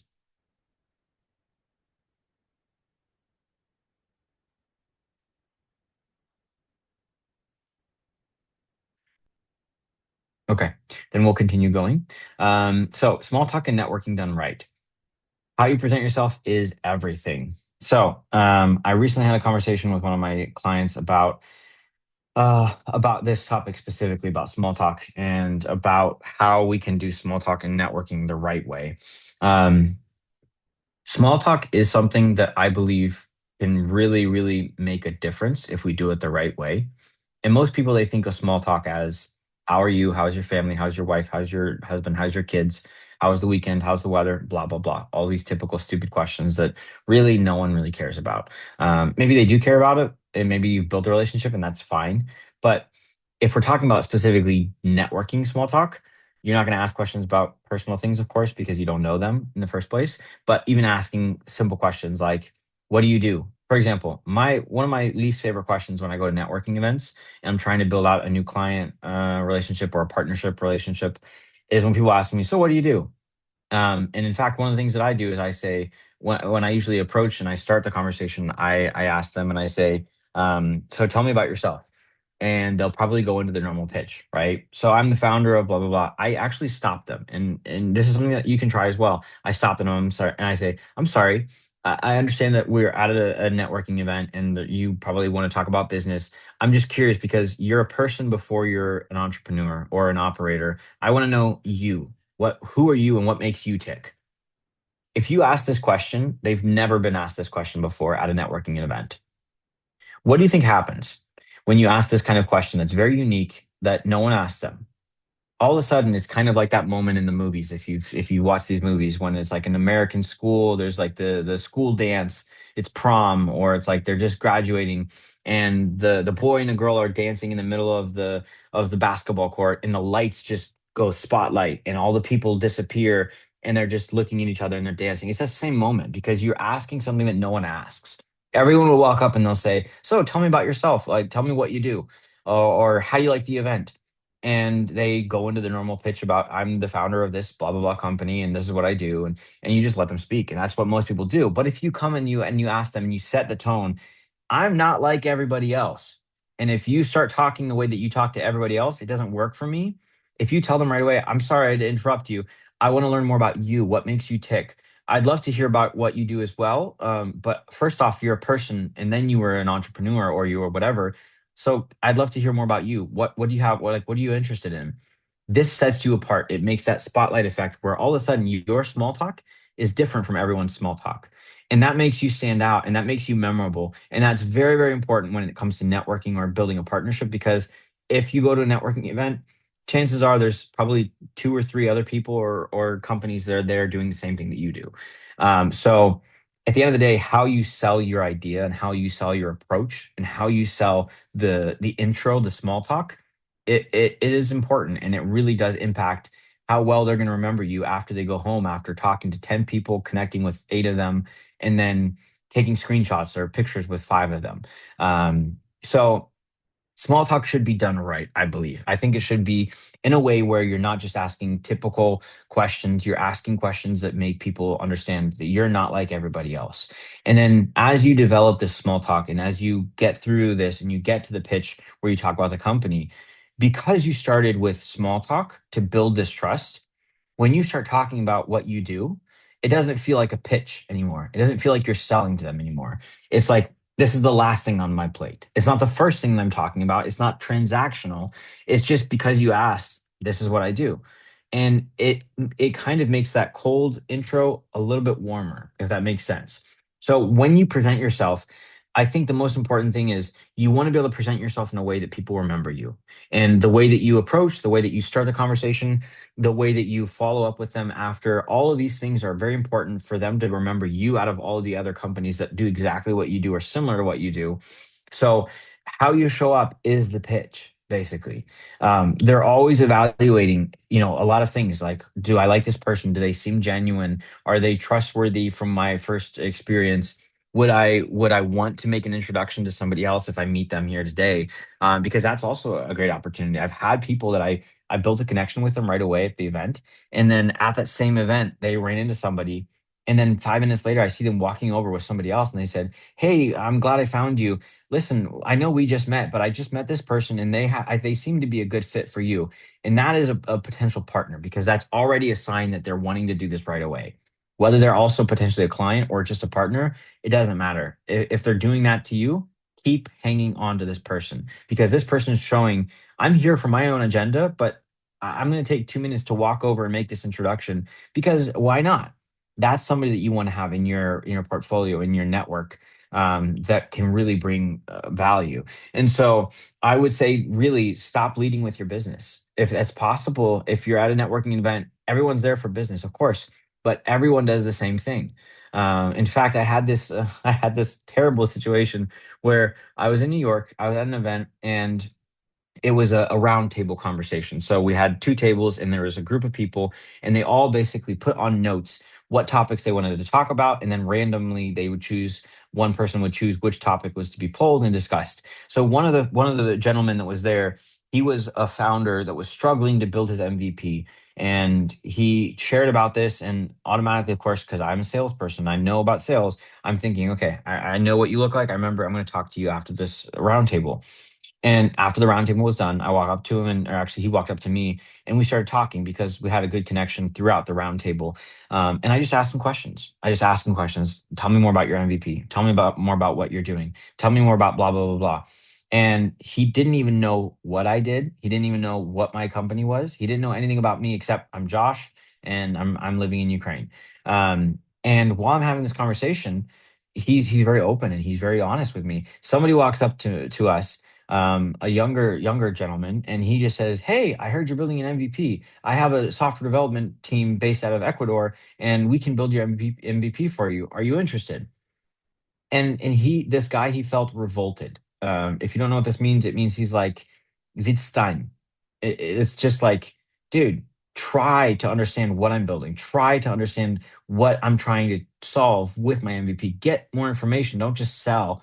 There was just a transactional approach. And this exactly is what I'm talking about. When we're building partnerships, when we're building client relationships, we need to stand out more along the lines of, I'm interested in you and I want to see how there might be a connection here, before I just go and tell, "Hey, I know this about you. Let me sell to you," or let me get leads from you. It has to be focused on how can we both provide value to each other, whether that's with a client or whether that's with a partnership opportunity that's on the table. So stop leading with your business. It's the fastest way to kill a partnership is if you go in and say, let me tell you what I do, and then after that you say, so do you have any leads?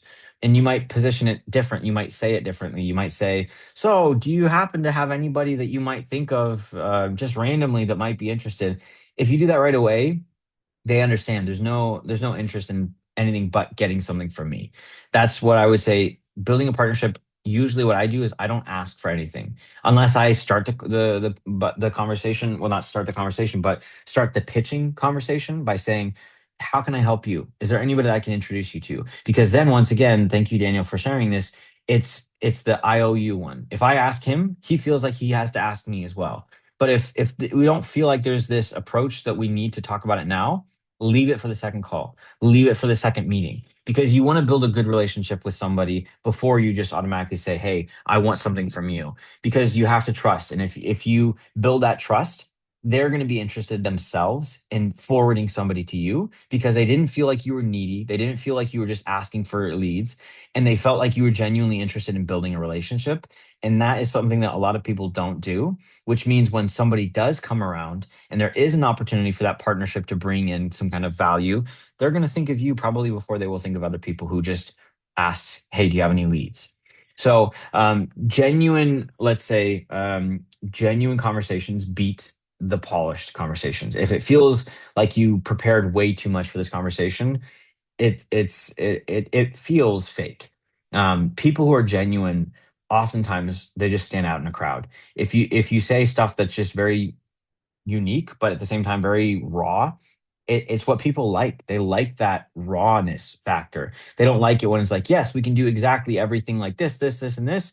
If you're trying to sell you and your company into a partnership, they want to know, why should I choose you as opposed to any of the other companies that do the same thing as you to be my partner? And if you think about it, that's bigger than if you're trying to sell to a client. And the reason is you have to sell to a client one time, because you sell to them and they become a client of yours, and you work with them until they don't have anything to do more, or you mess up, or they just say, I ran out of money. But if you're talking about a partnership, you have to sell them in the way that they're going to want to bring in multiple clients for you. So you have to try harder to build that relationship of trust where they realize, I'm not going to have any issues introducing you to this other person or whatnot. So you are selling even to partners. It's not just going into it and talking about growth. It's you're selling yourself and your company over other people who do similar or identical things as you do. So you have to be able to prepare, but at the same time, you have to show, this is what makes us different. This is why we are who we are. What I would say the core problem is there's just too many contacts and there's no real owners. Um, Partnerships basically are dying oftentimes just because there's no, let's say, single direct responsible individual on each side. So if you have a company that you talk with and you have two or three people that you're kind of every now and then talking to them, every now and then talking to them, you don't really feel like there's a normal cadence here. Every week, every other week, I'm speaking with the same person. I know what's happening. I'm up to date. I'm not playing this kind of I forgot what it's called in Ukrainian, зламаний телефон or whatever it's called. Не сарафан радіо, а оцей гра, коли ми там щось говоримо в уху, потім наступне. Ну, коротше, ви поняли, про яке я говорю. It's that kind of a thing. So having a dedicated, responsible person from each side is very important, because multiple POCs or points of contacts, it just creates a lack of understanding, accountability, and oftentimes nothing really gets done. So having too many points of contacts, it's not as effective. Cadences are really where you can connect on a much broader level, because the first call typically is going to be the intro call where you just talk about who you are, who they are, and you kind of start picturing and they start picturing, how can we potentially work together. And usually you want to allow them to you want to allow them the chance to send them your deck, and then vice versa, so that both of you can then, when you're not on the call and trying to focus on just talking, actually just sit and look and think and evaluate.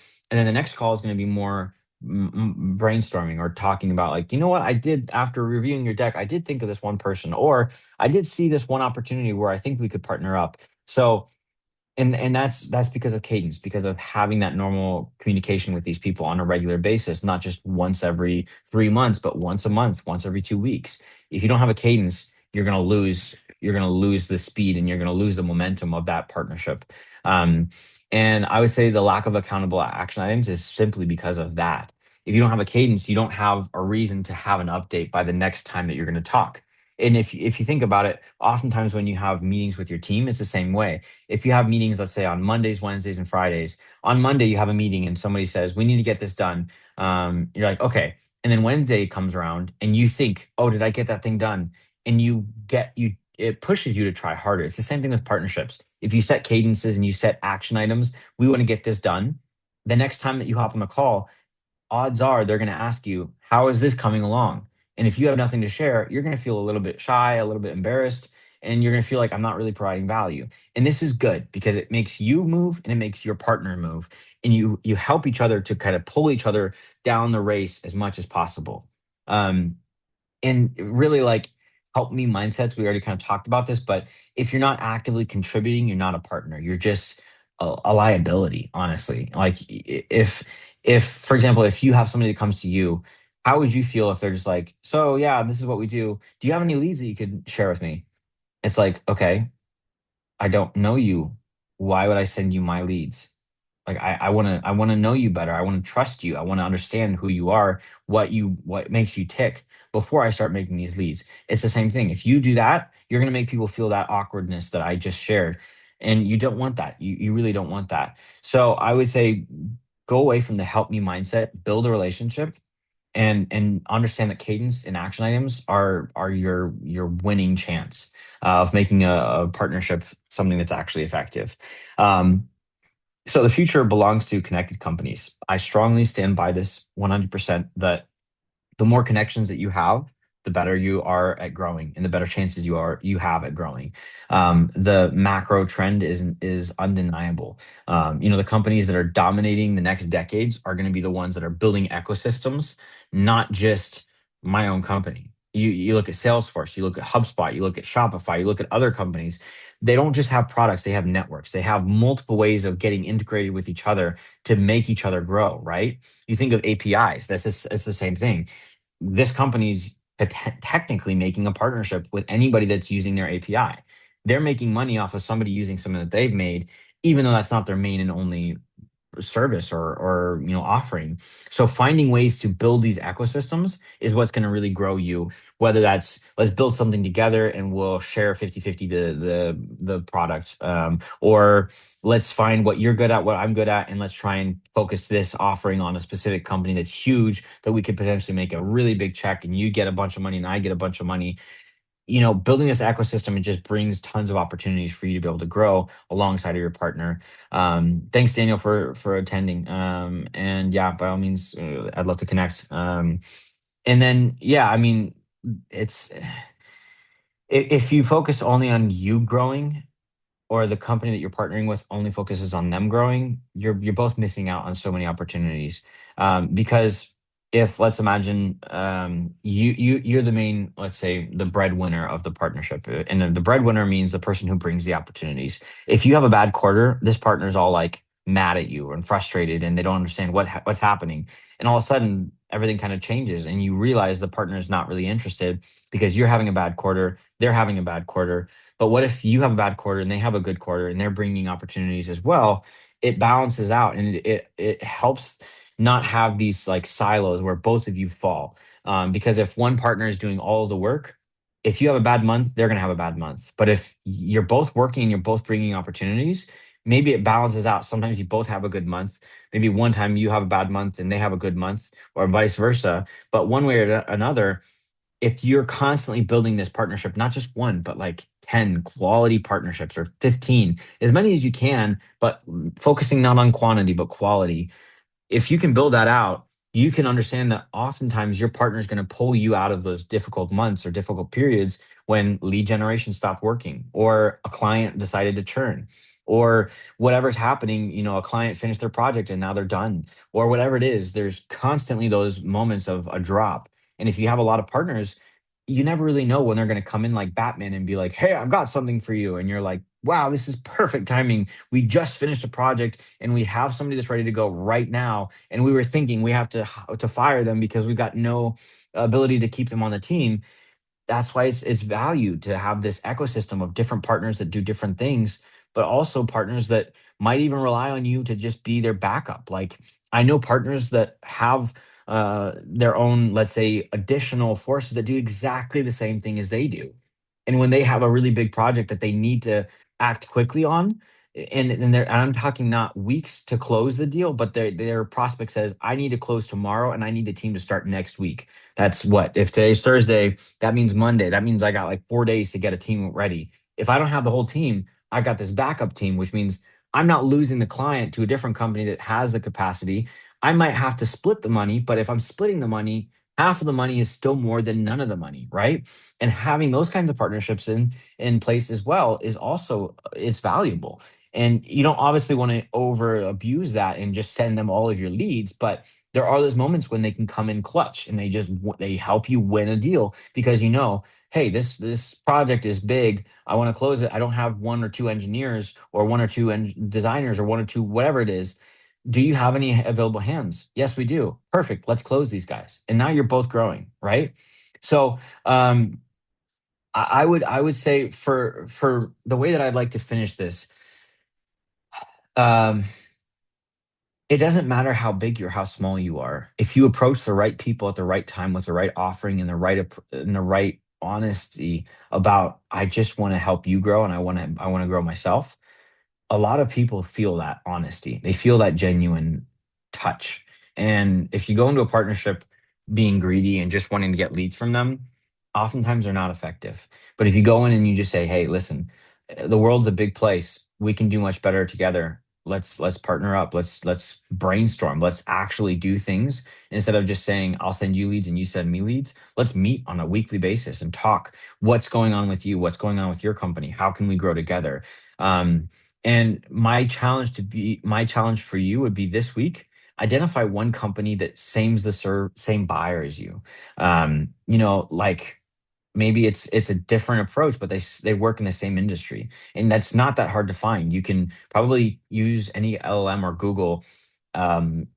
If you're, let's say, a marketing company and you want to find a software development agency that works in the specific exact niche, Google software development firms healthcare or software development firms construction and see what it finds. And if you work with construction and they work with construction, reach out to them and say, hey, we both work in the same niche. We're focused only on construction or only on healthcare or whatever it is.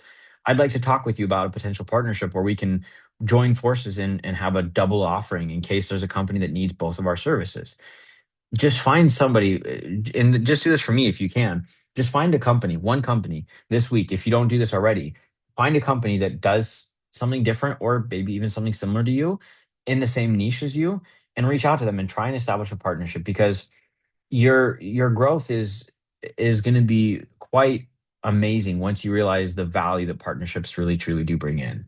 Um, yeah, I guess that's that's all that I had planned for today, and I apologize for the length. It was a long one, so kudos to all of you guys who stayed to the end. Please, by all means, questions. Any questions that you have?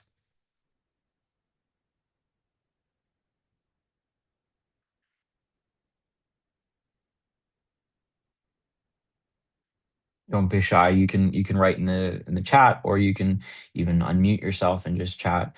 This is a time for any kind of questions, comments, feedback. Seems like we're all on the same page then. I guess we don't have any questions. Perfect. All right. Well, I see Anne is unmuted.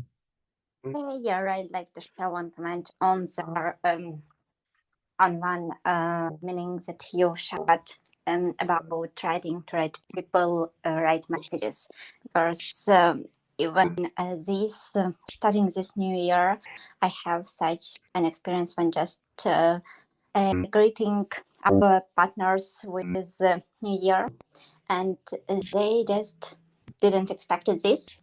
And also, our chat was looming from their eyes, and they like thank you for these greetings and thank you for your kind words, because we actually wanted to connect with you, but I didn't remember what was the chat exactly.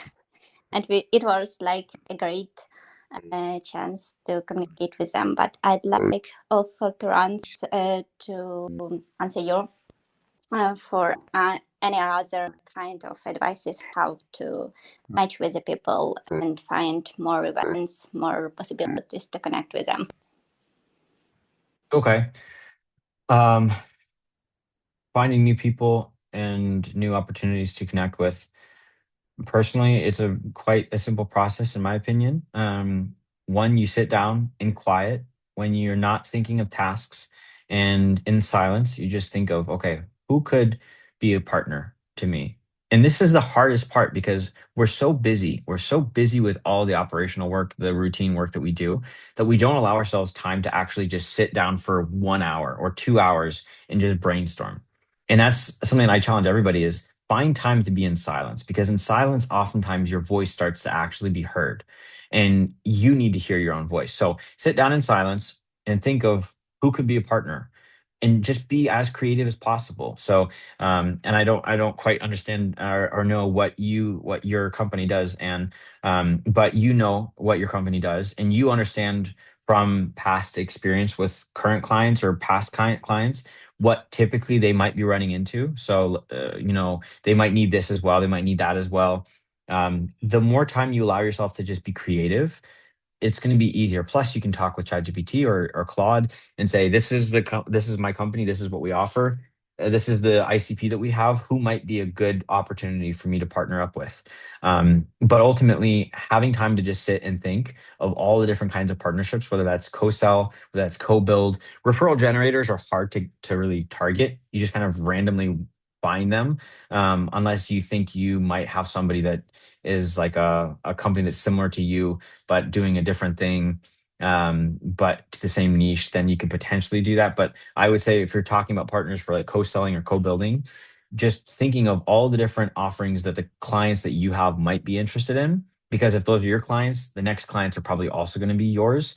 And the knowing who they might have gotten connected with that could connect you with them, that's the simple way of doing it. So finding time, writing down your ideas and your thoughts, asking any kind of LLM what there might be out there, potential companies that might be interesting partners for you. And usually there is a little bit of overlap. So, for example, with development, oftentimes it's UX, UI, and then maybe even like marketing, go to market, because oftentimes development, they work with startups, and startups oftentimes need help with UX, UI development, and going out to market, or investors is also great. You could also find communities. I would recommend looking on LinkedIn and Reddit and Slack, finding communities. It's not that hard to do if you put in the right like searches and you put in the right keywords. Finding companies through those communities is great. Plus, you can always just say, hey, this is our company. I'm here looking for potential partners, and I'd be happy to connect with anybody that's interested. Yes, that's quite reasonable. Thank you. But I also would like to ask about maybe those people, leads or prospects that's already in our network, and we've communicated for a certain period of time, but now I'd like to reconnect. And what would be the best reason to reconnect with? Sometimes I use their posts, but if people are not so active in the social media or LinkedIn, etc., what would be the great reason to do this? I would reach out to them and say, "Hey, we've got something really interesting coming up, or we've got some really interesting updates that I'd love to share. Something that I think could be mutually beneficial for both of us." You have to get them interested, right? You have to say something that makes them think, "Okay, what's going on?" You have to use that intrigue, kind of like with movies. If in all those movies where there's some kind of moment that's coming up that's scary, if they didn't have music, if they didn't have the right cinematography, it wouldn't be scary because you're expecting it. You don't know what's going to happen. You have to do the same thing with prospecting, with partnerships and with clients. You have to give them a reason to be interested in wanting to meet with you again. But oftentimes when you reach out and say, "Hey, just following up because we haven't heard from you in a long time," or just saying, "Hey, just circling back," it's not as effective as if you say, hey, listen, I've got some really cool new updates that I'd love to talk about in more detail, something that I think could be mutually beneficial. Let's talk. You say something like that, they're going to be interested. As long as you follow up with them enough, or there's actually no interest, then maybe they'll say no. But if it's somebody that you've spoken with in the past, there was communication in the past, odds are if you follow up with them enough in the right places, not just on one platform, but LinkedIn, email, WhatsApp, as many different platforms as you have, odds are they're going to respond if you use that approach saying, hey, there's new updates, something that's mutually beneficial, let's talk. Yeah, it's definitely depends on how warm was the first introduction or first communication. And I agree with you. Thanks a lot for your advice. Of course, of course. So I see Oksana also sent a message in the chat. Thank you for the great conversation. What is the best approach to securing partners when we already know which companies we'd like to collaborate with? Is it better to reach out first with a brief message outlining a specific partnership idea and then suggest a call after one or two exchanges? Or should we start with a meeting to explore potential opportunities more openly? Also, who is most appropriate person to contact regarding a potential partnership proposal, the CEO or someone in another role? So there's multiple ways. Let's just do one at a time. So what is the best approach to securing partners when we already know which companies we'd like to collaborate with? That's perfect. That means you already know who you're targeting. Typically, what I would do is if you don't know who you're supposed to be targeting, maybe talk to somebody in your team that has more experience, maybe somebody in marketing, somebody who can do deeper research, or just do it yourself. Just do research and find, okay, how big is the team? Do they have any specific people on LinkedIn? So, for example, what I would do is I would go to LinkedIn, I would find that company. There's a section where you can see the people who are part of the company who are on LinkedIn. You click on that, and then you look down and see all the different members. You look for somebody who's more involved with, let's say, growth, marketing, partnerships, or operations work. If it's a smaller company, CEO is fine. If it's a bigger company, somebody in those probably departments. But typically, you should be able to find from there, if they have people in the company that are on LinkedIn, you should be able to find them. And there's nothing wrong with reaching out to somebody and just saying, hey, I have a really interesting idea about a partnership. I'd like to meet with somebody from your team. Who would be the best person to contact?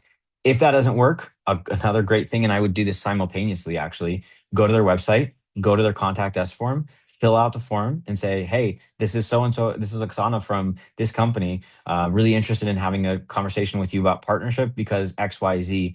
Provide value in the first message so that they understand it's worth them spending their time to talk with you. But then if you're reaching out to the contact us form, people 100% are going to see it. In LinkedIn, people might not see it. In email, people might not see it. If it's a contact us form, 100% someone's going to see it. And if they don't respond, they're just not interested. And you can just keep following up until finally somebody responds either yes, fine, let's hop on a call, or go away. Next thing, is it better to reach out first with a brief message outlining a specific partnership idea and then suggest a call after one or two exchanges? I personally would say if it's a company that you think you have an opportunity of partnering with, I would give them a reason to hop on a call. I would say, I would definitely, as you mentioned, with a brief message outlining a specific partnership idea, yes, but lead that into, I want to have a call. So the CTA should be, let's hop on a call. You want them to understand, I'm already coming to you with an idea, not just, hey, let's just spend a bunch of our time and just see if something happens. If you're coming with an idea and you're calling and you're asking them to meet you on a call to talk in more detail, it's a much higher chance of them responding than if you just say, here's a partnership idea. And then there's no like clear call to action. Or should we start with a meeting to explore? Yeah, so that kind of answers that question. Also, who is the most important person to contact regarding a partnership proposal? Again, same thing. Whoever you think is on LinkedIn or whoever you can find. Maybe there is even like a blog post, or you can even do this. You can take the link for their website and their LinkedIn page and put it into an LLM and ask, can you find any kind of articles or posts talking about partnership managers, people who are in charge of partnerships, or anything that is related to partnerships so that I can know who I should be targeting? And then oftentimes the LLM will kind of do its magic and do its wonders and find a specific blog post that says, yes, this is somebody that was actually posting an article from last month that talked about why partnerships is so important. You should probably target them. But then again, doing research and just finding out, in this kind of a company at this size, do they have a dedicated person, or would there be some specific title that would be better to reach out to talk about partnerships? Typically, if it's a company that's pretty small, I would say up to 50 people. Even if you reach out to the CEO, you're probably going to get some kind of response, because CEOs are typically, I mean, if I believe you understand this, but just in case, CEOs are in charge of the whole company, of course, but growth. So they're basically like the lead sales. And so if they're interested in sales, partnerships is part of sales. They're interested in talking, or they're interested in at least hearing what you have to say. So if anything, go to the CEO. If it's a bigger company, you're not going to get in touch with them. Reach out to somebody that's more of an operator, operations, growth, partnerships, marketing, sales, business development as well. And then, yeah, if it's a very technical, let's say, kind of partnership, you could even reach out to somebody that's technical, head of delivery, head of engineering, director of engineering, something like that. So you're welcome. Any other questions? I think Tanya's like, okay, can we finally be done?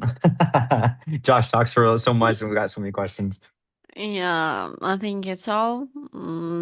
Now we have 3 attendees who's sitting with us this time. Okay, thank you so much for this lesson that share really cool insights and share information. I think everyone will use it in their job. So thank Awesome. you so much, everyone, and see you to other next session. Thank you, guys. Bye.